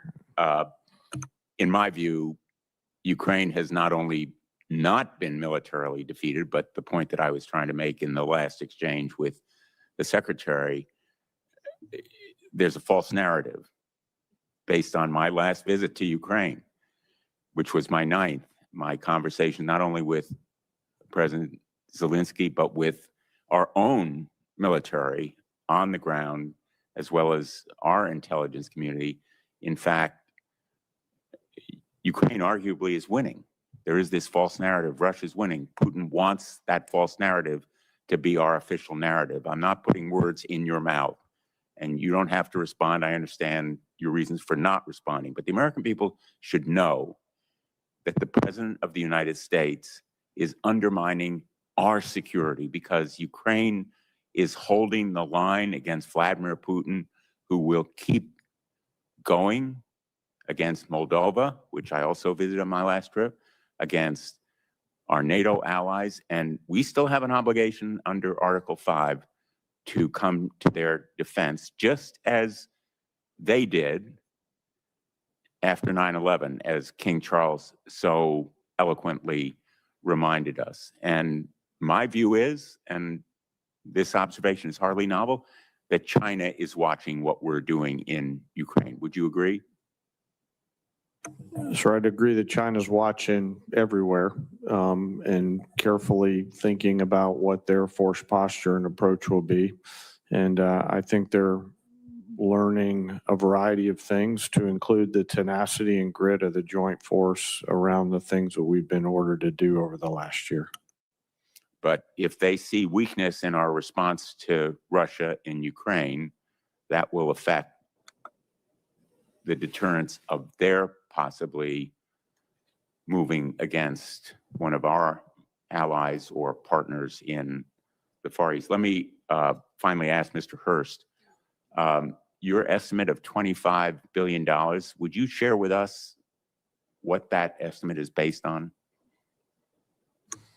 Yeah, we can work to get you a product, the details if you'd like. And finally, Mr. Secretary, is there going to be a report on the bombing of the school in the first day or so of the war? I know you were asked about it yesterday. I'm wondering whether you have a more detailed response that you can share with us. As I've said, that's under investigation at 15-6. A general officer from outside the chain of command has been reviewing it, and it's still within the parameters of the investigation. Will there be a preliminary report in the next few weeks, or do you have a time estimate? I don't have a time estimate for you, but it will be, it's right now within the parameters of the length of time that normally these investigations take. I'm asking because in your final response to Senator Gillibrand, you said that great care is taken to avoid civilian casualties, and it would be profoundly significant if that report were made available in a timely way to show, in fact, the commitment to avoiding civilian casualties and learning lessons from the mistake made there. Thank you, Senator Blumenthal. This concludes today's hearing. I'd like to thank our witnesses for their testimony. For the information of members, questions for the record would be. So they still continue to lie about that school bombing over in Iran. Hegseth still continues to lie about the success of the war. They still continue to lie about casualties of war that we have, because we never really heard about the other bases, American bases that were attacked. We had plenty of those bases attacked. I believe it's more than 13 people that have been injured or died. Maybe it's a lot of people injured, but they haven't died. So Hegseth is going to continue to lie, and they're going to allow him to lie, and nobody gets out of pocket at these hearings, so we don't learn anything. Everybody's grandstanding, everybody's saying whatever they want to say. But here's my final thought on it. My final thought is this. This Republican Congress allowed this president to continue to go to war when he didn't have to, when we weren't supposed to, when we didn't need to. They continued to let him do it, thinking he was going to get us out of it. Now we're losing the war. Now we're losing the war because Iran has the Strait of Hormuz in their grip, and they're going to be collecting tolls, which tells me we have lost the war. And any kind of settling without taking back the Strait of Hormuz and getting rid of the nuclear weapons that they are building is a loss. And we can't look at it any other way except a loss. And we had these clowns drag us into a war that we could never win. And I think Tulsi Gabbard and the other guy who quit, I believe they knew that. That's why Biden knew that. Obama knew that it was a war that we couldn't win. Okay? And this is crazy. This is crazy. The whole thing is crazy. But, hey, you got goofy goofies out there supporting the war. Please hit the like, share, and subscribe, and we'll have content later on. I appreciate all of you guys. Even you goofy ones in the chat. Appreciate all of you guys.